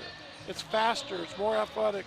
It's just, the refs are letting them play a lot more. And this crew's doing a really nice job today, by the way. And I'm enjoying watching the game because, quite frankly, we don't notice them. When you don't notice the refs, you're really happy with them. Very rarely do we give them much credit, but these 3 guys are doing a nice job so far. Absolutely. 80-78, the Miracles with the lead here in the third quarter. And London in their home whites, Miracles in their away gray uniforms. I'll tell you an interesting thing is 4 of those young men, 5 of them, when you include Kevin Loisel, who came from a combine, a draft combine, but 4 of those other young men on the court right now, Tyshawn Patterson and 3 of the guys from Moncton came from our summer combine series to show you the impact that finding guys around the country does. Right there, you've got Brandon Carney from Michigan State that came from our Flint combine. I see. Good block. Yeah, James Justice on that shot. It's blocked. Yeah, the combine process seemed to be very maybe even more public this year. I mean, you guys were always constantly posting it on social media when these combines were happening. It seemed like a bit more of like a, not transparent per se, but definitely more of a public thing. Well, we did. Historically, what they did was we did one combine in Toronto. And the reality is with the number of Americans we have, that's a very costly way for them to come to a combine. Nick Okori for 3. Gosh, he's good. Over top of James Justice. No, you're right, and you guys tended to go to them, right? Yeah, so what we did was we said we can really save you some money, and you could come right back at him. you can come to Michigan, or you could go to Indiana, you can go to Florida, where Tyshawn came from, the Sarasota one, or you can come from Raleigh, North Carolina, like Tyrell Tate, or L.A. like Tydron Beatty came from. I mean, all these guys have had opportunities in their home markets where they didn't have very long trips to go. Posmus from Winnipeg drains that to make it 83-82, 4 minutes to go in the third quarter. And also, I guess, very briefly talking about the draft as well, your thoughts about how that process, the combine, or I believe you guys used the word combine for that, but that process went this year a little bit different from years prior, as you see a foul call on the floor. Well, we only did one day. Part of it was we had done 20 combines already, and it was interesting, though. A lot of the young men that didn't get picked up, hadn't signed contracts through the other combines, came up to this last one, and they got opportunities. I mean, you know, these teams bring 15 to 18 guys to training camp to keep 12. And you could say, well, they've already got their team picked, why bother going? Listen, trust me, as a former coach, I've got guys that were amazing one year that the next year I end up cutting because they didn't train in the summer, they weren't ready. And it's a fair trial because nobody has a guaranteed contract. And you really want to see what guys have. 3:49 on the clock, and now here come the London Lightning. Tyshawn Patterson with possession. Okori keeps the ball, moving along the baseline. Looks for the pass, tosses it up. Patterson collects it. Anderson's open on this far side. Patterson will just finish it himself. See, to my earlier point, about the last 20 points in this game has been, Nick Okori and Tyshawn playing the two-man game, and James Justice carrying his team with whether it's scoring or generating an easy look for somebody else. It's what makes it a interesting player's game. Collected here by Beatty on the near side, and that's good. So make it 86-85 as these teams, again, continue to trade shots. 3 minutes to go in this third quarter. Tydron played for the Globetrotters last year and was just a wonderful find. It's good. Kevin Lascelles for 3 as he looks up to the upper bowl. Again, an open upper bowl here at Budweiser Gardens. Make it 88-86. Is this a fun game or what? Man, I mean, these guys are just going at it, and I don't know how great the defense is, but every time down the court it's fun to watch, that's for sure. James Justice hands it off. This is Kearney with it. Works around. Posmus now playing defense. A nice pass. It's not finished at the hoop. Ball continues to be bounced around. Posmus with the defensive rebound, but there's a foul on the floor. How big are Chad Posmus's hands? he carries that ball around like it's a softball. It's amazing how big of hands that kid's got. Absolutely, 100%.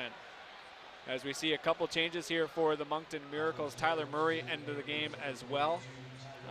One of the things we talked about on the broadcast, David, is just talking about how, into this 5th year, career NBLC stats are now very much a thing. I mean, you've got almost a cannon of stats and accumulations of statistics as we see move up here by Kearney. Tries to work around Lascelles. No good collected there by Posmus. And you've got a guy like Tyler Murray. I'm going to stop myself. Okori with a fantastic finish. You see Tyshawn Patterson tipping that one in at the end to make it 90-86. 2 minutes to go in this third. You look at a guy like Tyler Murray, who's been around this league quite a bit, and it's good to kind of look back on those 5 years now and really appreciate all that these players that have been around have really been able to do for this league. Well, it's interesting to watch guys make careers out of this league. I mean, you look at a person like here we go. Tyshawn Patterson gets that one away. Yeah, he's just so.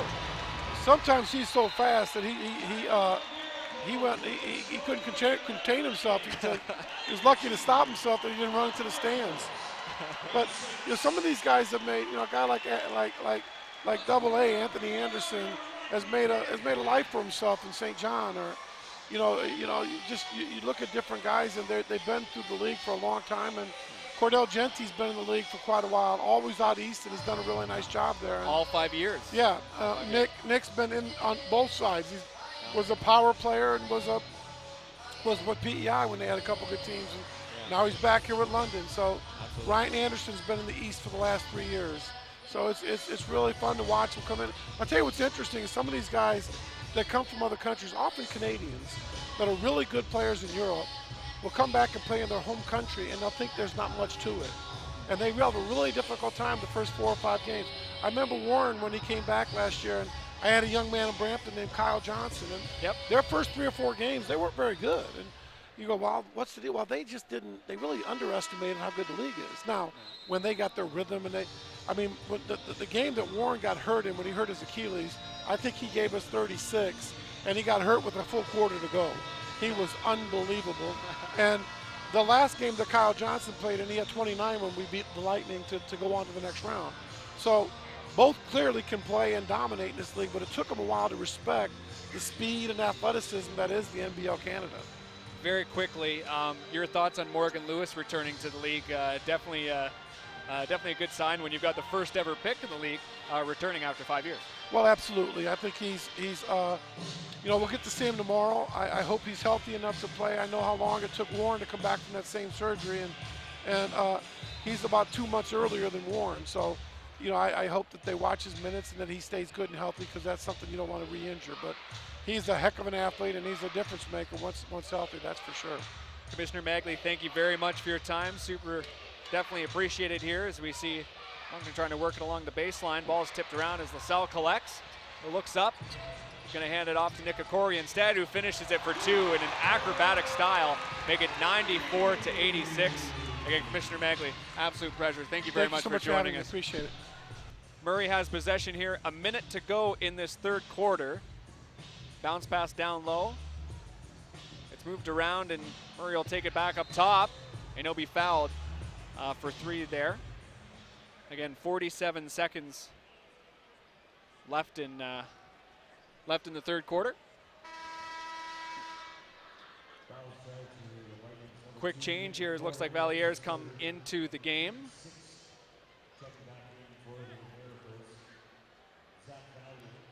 Again, 94-86 is the score here. London with a decent run here in this third quarter. Near the end of this third quarter, Marty Thompson and Chris Crouch are up in the booth here as we see Tyler Murray taking his shots from the line. Chris, you had a chance to watch this third quarter. Been back and forth, but London seems to be kind of pulling away. It's been a little bit crazy, but I think depth has started to kick in a bit. Both teams have been running like nuts. And I think the Miracles are starting to get a little bit of heavy legs right now. The Lightning definitely have the advantage in terms of what they're getting from their bench. I mean, you got 38 points from the Lightning bench and only 14 from the Moncton Miracles. So clearly one team getting the better of the other in terms of depth. We've seen a lot of guys who've come off the bench and had big games too. I mean, you had Tyshawn Patterson come off the bench with 15. You had Akeem Wright come off the bench with 14. So the Miracles just starting to run out of gas a bit. Maybe a guy like James Justice can get back in the game, get hot, and make this closer. Okori with possession. He's stripped. And now here comes Kearney. Easy 2 as he slams it over Kevin Loisel. 94-90 is the score here. 20 seconds on the game clock. The shot clock has expired here again in the third quarter. Patterson taking his sweet time, trying to make this the last play of the quarter. Tyler Murray getting set to play defense up against him. Postmus down low in motion. Gonna work around Postmus, doesn't get enough space, and that 3's no good. Quickly, here come the Moncton Miracles. Doesn't look like Murray will get it off in time. So 94-90, London with a 4-point lead, and in this game, that seems like quite the lead to have, considering how close it's been. Well, both teams have been firing shots at each other back and forth, and I kind of like what the Miracles did at the end of the quarter there. They tried to go big because, again, the London Lightning, of course, have been having just a lot of success at the end of that third quarter there to pull ahead just a bit, but the Miracles decided to put in a bigger lineup. I don't know how that's going to fly because Tyshawn Patterson is very quick and he has such a speed advantage over a guy like Tyler Murray. I don't know if I'd want to keep doing that, but I don't mind it for some spurts, and I want to see them go a bit back more to the zone defense they had in the second quarter that really caused fits for the London Lightning, and that's where the Lightning really started their struggles, was from that zone defense. So if I'm the Moncton Miracles, I'm thinking of going back to that. They want to play like they did in that second quarter, because the Miracles have had troubles with defense. They allow 120 points a game, which is not good. However, they held the Lightning to only 23 points in that second quarter, so they can do it. They're completely capable of playing some solid defense. If they can put that kind of effort together in the fourth quarter, this is going to be Moncton's game. Obviously, they aren't where they want to be, but they aren't very far off from it, so I could completely see Moncton pulling a comeback here. If you're the Lightning, though, one of the things they've done excellently this year that they struggled with in the past was closing out tight games. That's something they had real issues with. Now under Kyle Julius, they've been doing a great job of slowing it down. However, again, they aren't perfect either. They allowed the Orangeville A's back into that game, and if it wasn't for a Nico Corey just crazy fadeaway three-pointer, they would have had a loss on their record. So the Lightning need to make sure they close out significantly better than that. They had a nice job closing out against Niagara, but Niagara's got the worst record in the league. This is a team that's clearly better than their record, and now you've got to go out there and close this team out that's been scoring on you all day. It's going to be an exciting fourth quarter. Both teams shooting around 50% from the field. Commissioner Magley said it best, you know, it's a very exciting game. Not sure what to say about the defenses, but it's been good. Exciting, not necessarily a coach's favorite game, but for a fan, it's been great. Here we go, fourth quarter. The only game on the NBLC schedule tonight, London versus Moncton, their first matchup of the season. Again, Moncton, this will be their second game in Ontario and their last before returning home. They'll take on the Island Storm on Thursday. London hosting the Island Storm tomorrow afternoon. Three's no good. Two rather is no good. Anderson moves it over. Here's Kevin Lascelles. Oh, they had Patterson. Don't anymore, though. Postmus down low, trying to work around the baseline. Have Patterson again. Oh, gorgeous play from Chad Postmus. That'll work, though. He had the little dipsy doodle under the basket to get himself some 2 points. Kearney with possession. 96-90. Kearney still with possession. 10 seconds on the shot clock. Tries to take it to Valier, but it's tipped, and now here comes Postmus. So he's trying to get the ball off. They're going to call a foul against Kearney.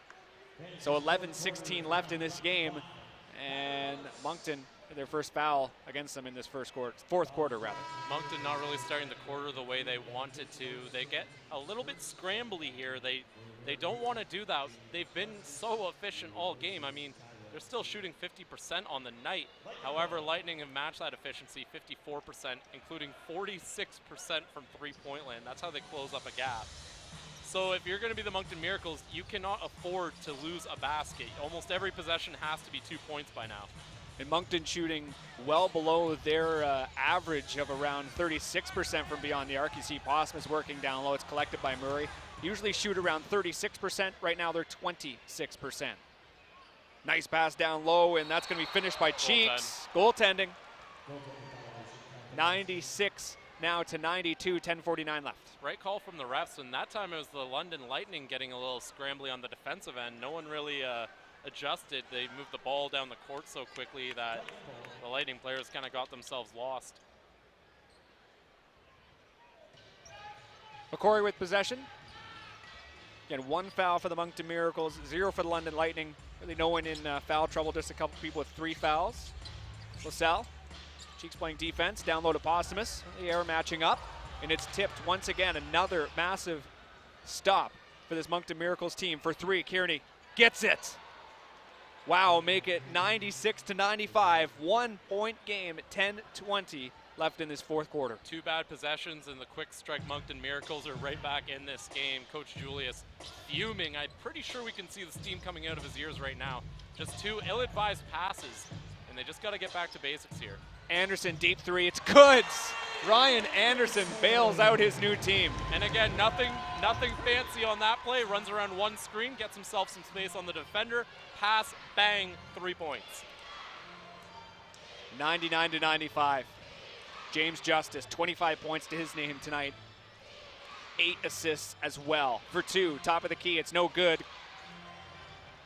Tipped down there by Cheeks. Who did it fall out off of? Okori won't be able to keep possession as he runs nearly into the stands in the corner there. 9:38 on the clock. Again, these teams pretty much identical in terms of even assists tonight. Moncton having the advantage in the steals department, 10 steals. It's 4 for the London Lightning. London really having some problems keeping control of the ball, and here's another reason why the Miracles are doing so well. Only 9 turnovers. Considering the amount of ball handling and running they do, that's a very, very, very low number for a team that almost always has the ball. James Justice drains that one. 27 points for him tonight. Nick Okori, he's got 19. Can he keep possession? He will. Hands it off to Maxwell. Foul. And Kearney's not happy about it. I thought that one was clean, actually. It looked like Kearney had all ball. Again, that's from our angle up here in the booth. I'm pretty sure there might be someone on YouTube who just rewinded and thinks I'm an idiot. But based on what I saw, that looked like it was all ball. Couple of changes here for Moncton.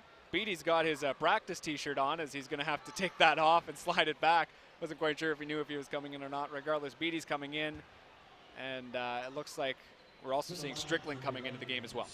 Would have been interesting to see Beatty come in with a warm-up shirt to replace Cheeks in the warm-up shorts. Absolutely. Maxwell can't get that first one to go. As you mentioned, Maxwell already with a double-double, 16 points, 10 assists. Another big game for the league's, one of the league's best rebounders this season. Second shot's good. London hit the century, 197, 9:19 on the clock. Justice with possession. In the corner, he's going to try to work around the screen. Lots of space down low, and he's going to take it. Valier will finish it. Great follow-up by Valier. A lot of the Moncton guys had already started getting back on defense, but Valier, no quit on that play and gets himself 2 points. Okori cuts underneath. Answer back. No, he can't get that one to go. Seems like the matchup of Okori and Justice has been a favorite of some of the fans we've been seeing on Twitter so far, as C. LaSalle getting set to hand this one off after the London stop. Can he work his way down low? He will. He'll draw a foul as well. I was all geared up to say, why is LaSalle the one going? But if you're going to do that, geez Louise, what a play from Kevin LaSalle to get himself to the line and one play. And it's the type of aggressiveness that we've always seen from Kevin LaSalle. You know, sometimes you wonder, maybe that's not the best play, but then he surprises you with a little finesse, a little crash, and a foul shot. 8:42 on the clock in the fourth. LaSalle drains the second shot.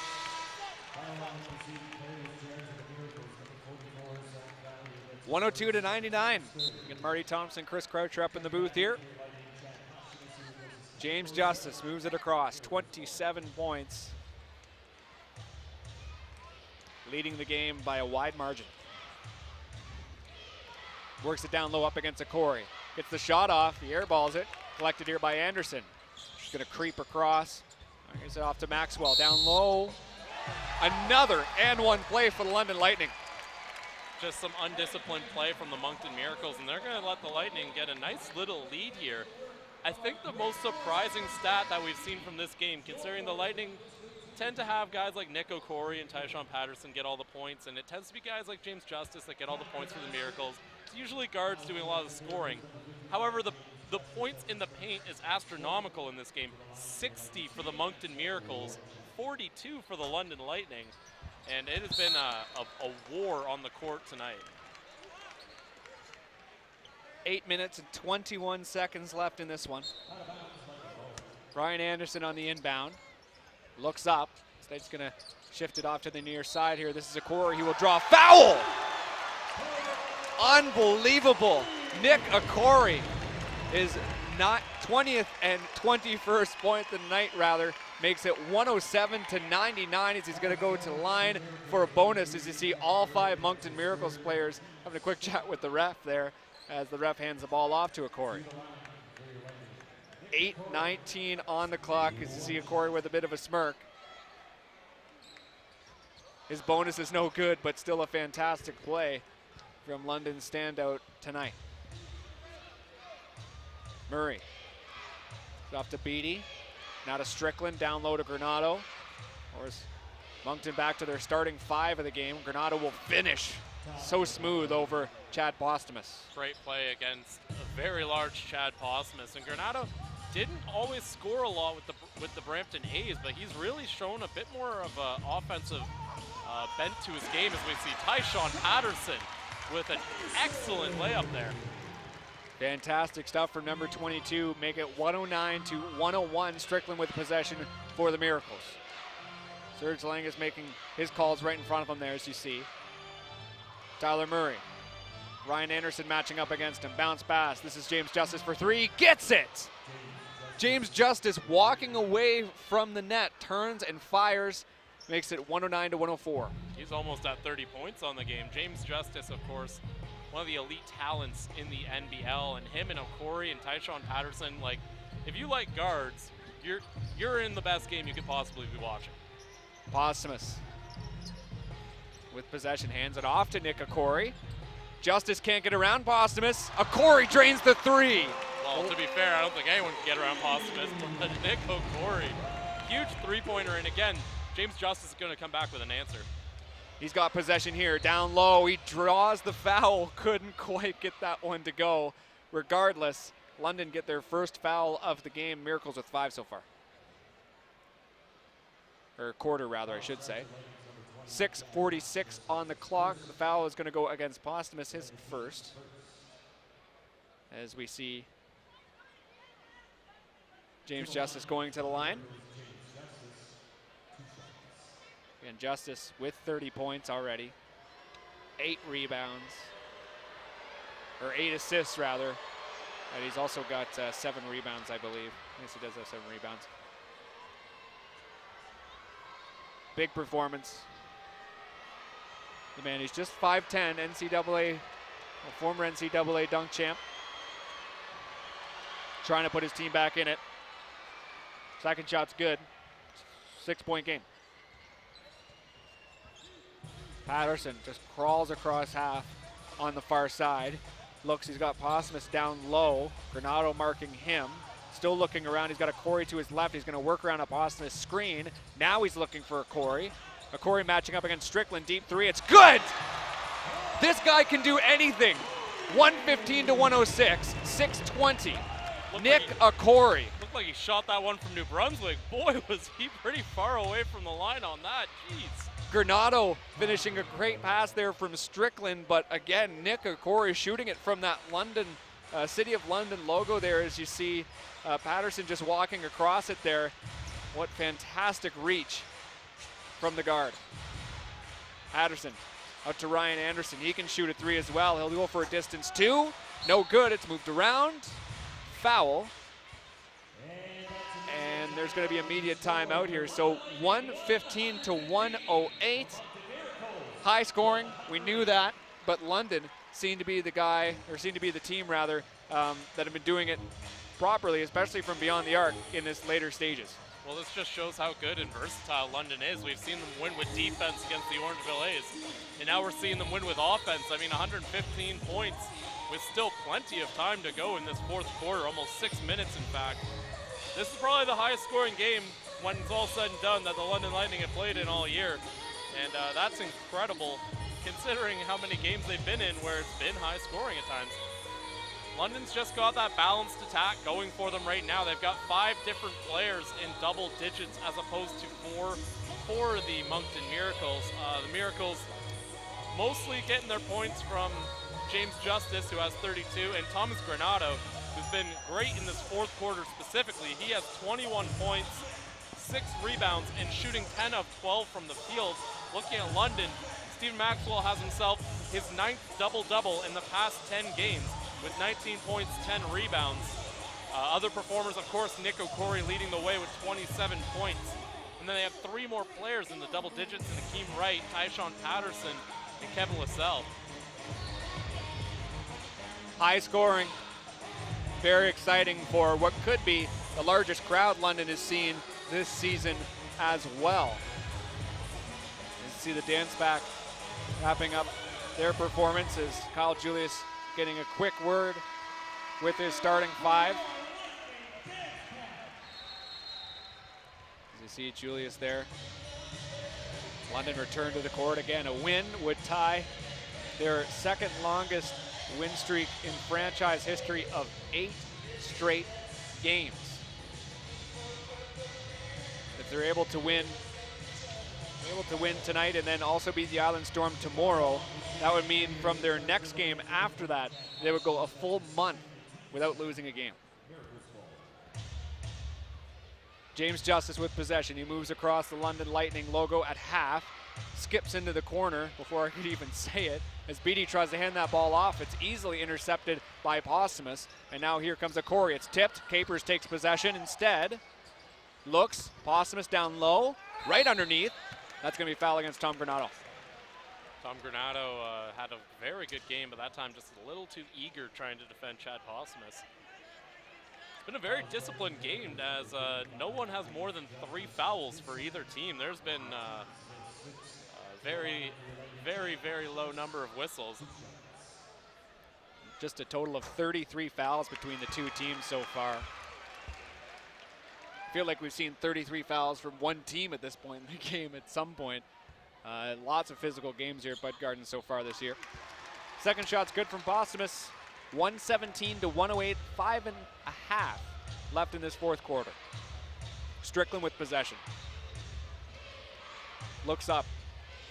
Takes it to Murray on the far side, and that's good for 3. Tyler Murray with a fantastic play. Brings this game within 6 points for the Miracles. Corey. Looks, he's got Maxwell. Said he'll give it off to Capers in motion. This is Patterson along the baseline. Takes it right underneath the hoop. He's going to draw the foul. That's going to be another one against Tom Granado. And another London Lightning player takes a trip to the line. Well, just as soon as I said no one's in foul trouble, Tom Granado picks up 2. He's got 3 in this game so far. And the way he's been playing in this fourth quarter, I would actually try to get him to foul out. I know there's a lot of time left, and you're probably not going to get him completely out. But if you keep going down low to Posthumus, you can get him into a couple of cheap fouls and maybe put him on the bench for a bit. 5:03 on the clock as we see Patterson going to the line. 7 assists for him tonight, leading the team in that category. 19 points and 10 rebounds. Or my apologies, 3 rebounds, 17 points. From the former player of the week.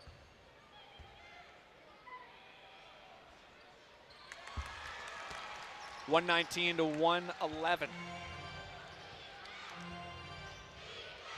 Strickland moves it across. Looks up.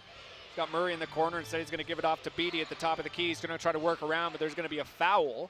And it looks like it's going to go against Marcus Capers on this near side. He was matched up against James Justice right on the 3-point line on this near side. 119 to 111, 4:52 on the clock. Inbound coming up here from Tyler Murray on this near side, right at the corner. 14 seconds on the shot clock taken here by Strickland. He finds a bit of space down low. He's going to hand it off to Granado at the last second, and that's good for 2. Make that 119 to 113. London with the lead, though, and they've got the ball. Nick Corey moves it across. Strickland steps up to match against number 2. Patterson. Hint of a double team there as you see Patterson handing it off to Posthumus. Looking to get that ball back. Posthumus fires into the corner. Corey for 3. No.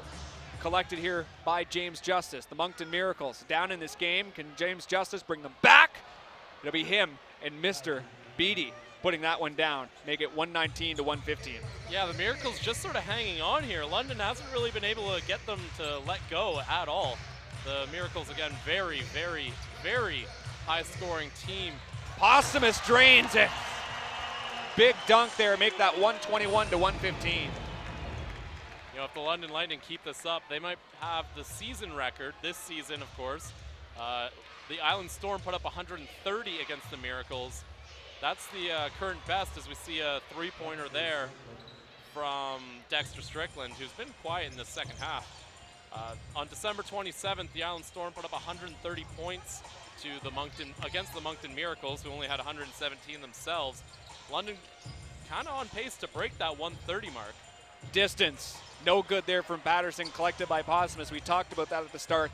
Moncton's defense got off to a very, very slow start. Maxwell, can he finish? Yes, he will. He's going to go to the line as well.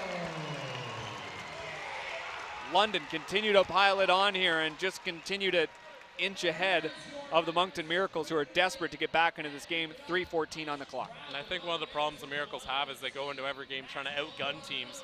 But when they run into someone who can make just as many shots as them, they end up losing on the defensive end. And they played such good defense in the second quarter. But I'm starting to think that was just an aberration, because we have not seen any sort of that, the zone that worked so well for them and caused so many fits at all in the second half. Bosmus gets the rebound on the bonus shot there. 123-117, 3 minutes to go. They're going to zone defense right now. Patterson looks to Capers on the left side. Instead, he's going to find some space on the far side. Patterson's going to get up here right in front of our microphone. 2:56 left. Inbound coming up. 7 seconds on the shot clock by the looks of it. And a foul against the Miracles. Miracles have 7 fouls this quarter, 3 for the London Lightning. And what a quarter to, if you're the Moncton Miracles, what a quarter to go over on fouls. Has been pretty disciplined through the first 3 quarters of this game. Maxwell quickly collects it, but they're going to blow that one down. It's going to be another foul against Moncton. Yeah, Tom Granado just kind of gave him a push. That'll be 4 on Granado.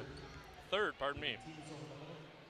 Miracles just getting into a bit of foul trouble at the worst time here. Is see Maxwell going to the line again. 3 minutes to go in this one. And the record for the highest scoring game this season was 130, as Chris pointed out. That game also featured the Miracles. I should say that stat came from Jake Beckett. Of course. Full credit. Second shot from Maxwell. It's there. 125 to 117. Strickland. Former Tar Heels. You see a very aggressive pick there from Granado. This is James Justice. You think you got to look for 3 here. It gets tipped around. Will it fall out of bounds? Yes, it will. As Patterson slows himself up before jumping into the second row of seats there. He thought about going for it too, and I'm sure the gentlemen in the front row are appreciative that he decided to stay on his feet that time. 11 seconds on the shot clock. Inbound coming up here for the Miracles. See Capers playing tight to James Justice. You got to play tight with him. And a fantastic night. Tries to take it up for 2. Of course he would. Make that his 33rd and 34th point of the night. 2:28 on the clock. Patterson still with possession. Hands it off to Nick Okori. 2:17. 8 seconds on the shot clock. Okori for 3 at the very top. Yes, he's got it. Nick Okori. Anywhere on the court. Answer back Tyler Murray. Misses that one. Granado can't get the rebound as well, but they're going to say that fell out of bounds off of London. So Moncton still with a chance to inbound. They're down 128 to 119, 2:02 on the clock in the 4th.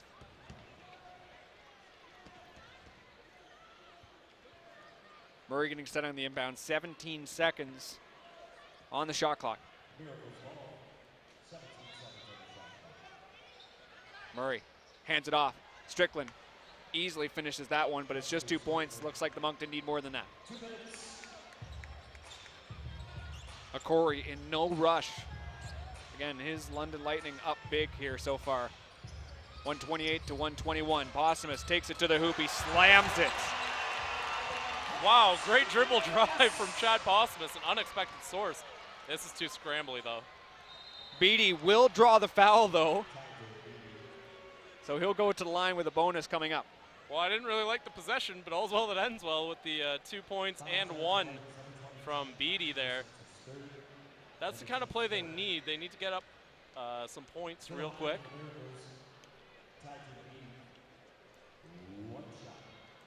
There you go, Beatty goes to the line. Of course, as we mentioned, 130 to 117, the highest scoring game of the season. 130 to 123 is the score so far. Tons of buckets so far tonight. Okori moves it across. Looks up. Maxwell's to his left. He'll give it off to Bosmus, who is to his right. Maxwell takes it at the very top. 10 seconds of the shot clock. Bounce pass down low to Bosmus. Top of the key. Moves it around. He's stripped. James Justice playing some very aggressive defense, but it looks like he's going to be caught on a foul. 1:20 on the clock. There was just 3 seconds on the shot clock there. My apologies, that's going to be foul against Posthumus. So make it 130 to 124.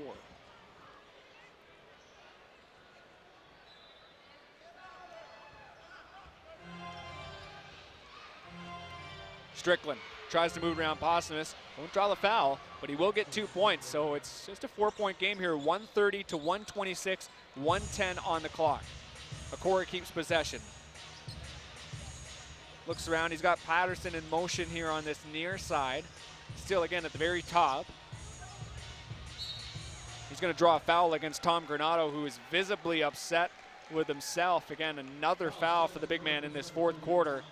57 seconds left in this one. London just trying to grind out the win here, keep things slow.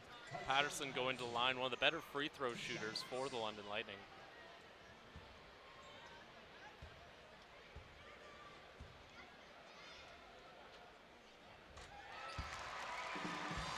This one's good.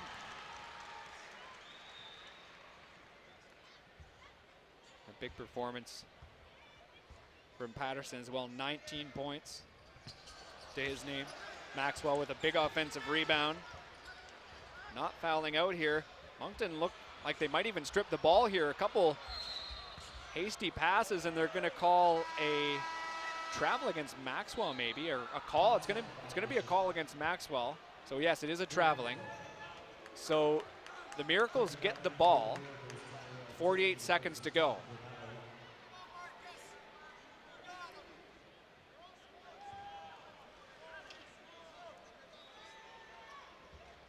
Bounce pass taken here by Strickland. They got to be quick, and they also got to look for a three here. This is Beatty. He's going to step inside, takes it up for two. He will draw the foul. He'll go to the line here. 42 seconds left in this one. That's going to be the fifth foul against Posthumus, bringing London's foul total to 5, to 6 rather.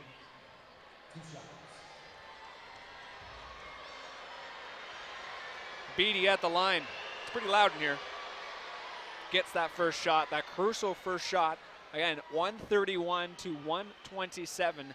Miracles definitely still in this game. Very close. Beatty.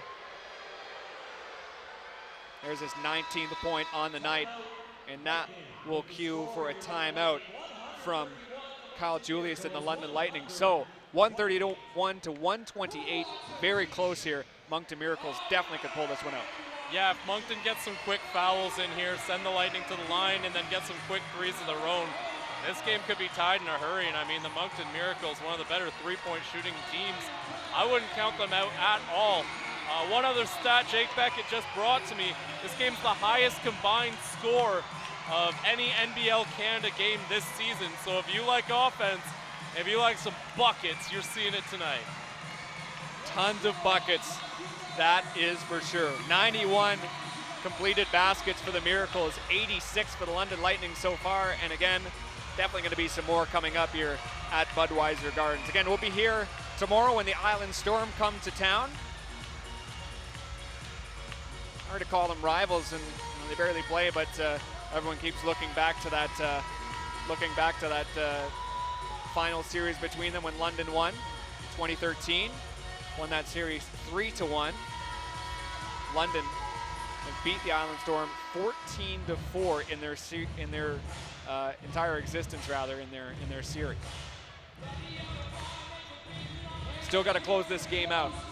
131 to 128. The Miracles edging the Lightning 38-37 in this fourth quarter. This has been the highest scoring quarter of the game by a wide margin as well. Here we go.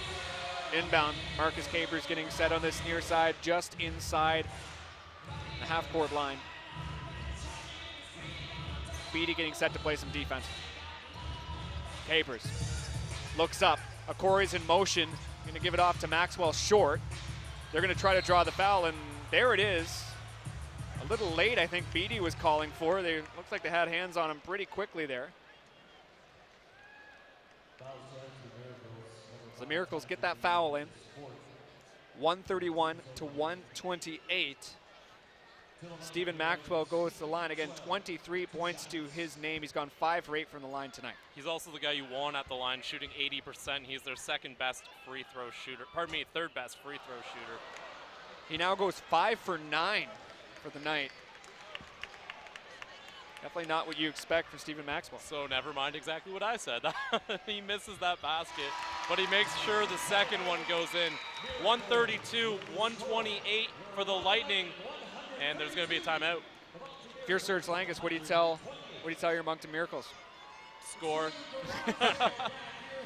I know that might be the simple way of putting it, but simply put, the London Lightning have been scoring nonstop, but they slipped up here by missing the 1 free throw. Don't go out there and get a 4-point play, but now there's time for you to get 2 buckets. So if you can get a 2-pointer here, then worry later about getting the 3, I would do that.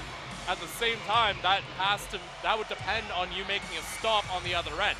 So what you want to do if you're the Moncton Miracles, set up something quick for like a guy like, I don't know, James Justice to shoot a 3-pointer. And get that 3 now. I know the odds are that you want to defend. You want to just say go for the 2, worry about the 3 later, get a stop. But the way they're playing, I would not want to bet on the stop. So I would say go for the 3 now. Get yourself within 1 point. Timeout over.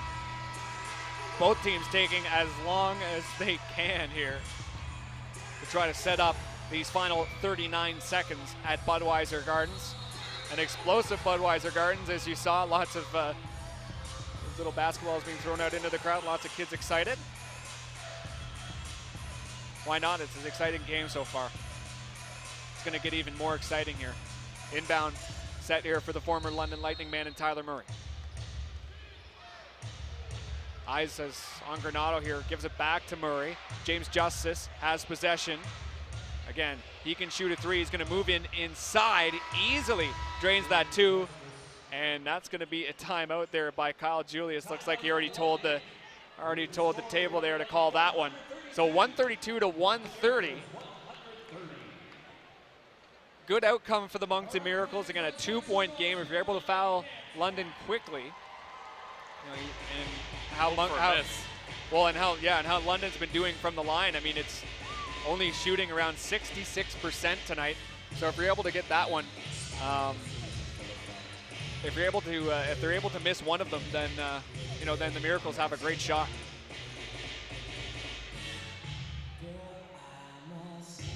Still all to play for Budweiser Gardens. 132 to 128. Again, the Miracles outscoring the Lightning 40 to 38 in this 4th quarter. The highest scoring game in the NBLC so far this season. As we see Kyle Julius somewhere in there having a chat with his team. See Ryan Anderson as well. Decent first home game for him as you see him sitting down on this near side. 30 seconds. Moncton 5-7. London 10-2, looking for their 8th straight win. Anderson getting set on the inbound. He's got Maxwell to the near side here. Looks like he's looking towards a Corey who's going to try to work his way around. Going to give it to Patterson. James Justice playing defense here. No rush. 20 seconds, 14 seconds on the shot clock. Justice looks behind as we see Patterson just wiping his shoes. He's got Posthumus in front, 5 seconds on the shot clock. Got to get the shot off. They'll give it off here. This is Nick Okori for 3. He's got it! Dagger. Nick Okori with another dagger. 135 to 130 with 5 seconds to go in this one. Nick Okori, Mr. Big Shot, strikes again. Huge 3-pointer from Nick Okori, and that'll just about do it with about 6 seconds left in this game. The Miracles are, well, they're going to need a miracle if they're going to get themselves back into this game. At 135-130, though, it seems unlikely. Let's talk about that last play because, just kind of lulled them a bit. And you saw how Patterson, all the focus was on him. You almost forgot that Okori was on the floor, and he found himself at the very, very top. And when his range is like that, you know, he was still sitting, I'm probably going to say like 5 feet back from the arc, and it was still in his range. Nick Okori's been just feeling it all night. However, I liked what I saw from Tyshawn Patterson. He's a guy who we don't really see slow down ever. So to see Tyshawn Patterson slow it down, burn a lot of the clock, and then make the right pass to get it to Nick Okori, who hits a huge three-pointer. Like, I cannot understate how big that three-pointer is for the London Lightning, as that just about seals this.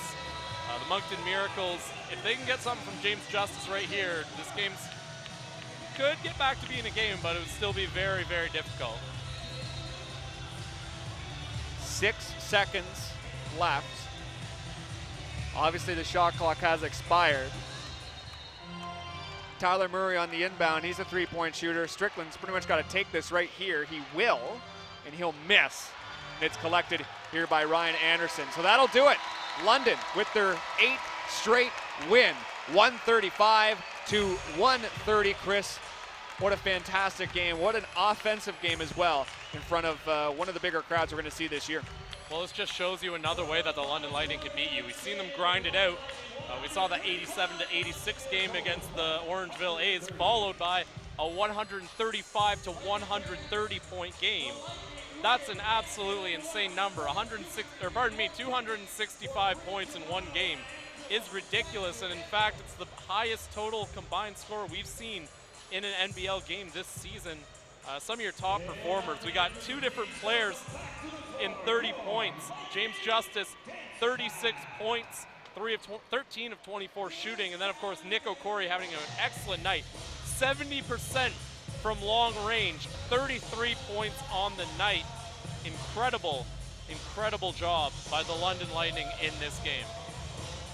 Well, that'll just about do it here for Budweiser Gardens. Again, we'll be back here tomorrow afternoon, 2 p.m. start. The London Lightning host the Island Storm, their third game rather, in as many nights to wrap up an exciting weekend of basketball here at Budweiser Gardens. So for Chris, myself, and everyone here behind the scenes, that'll just about do it as you see Ryan Anderson walking off on his home debut.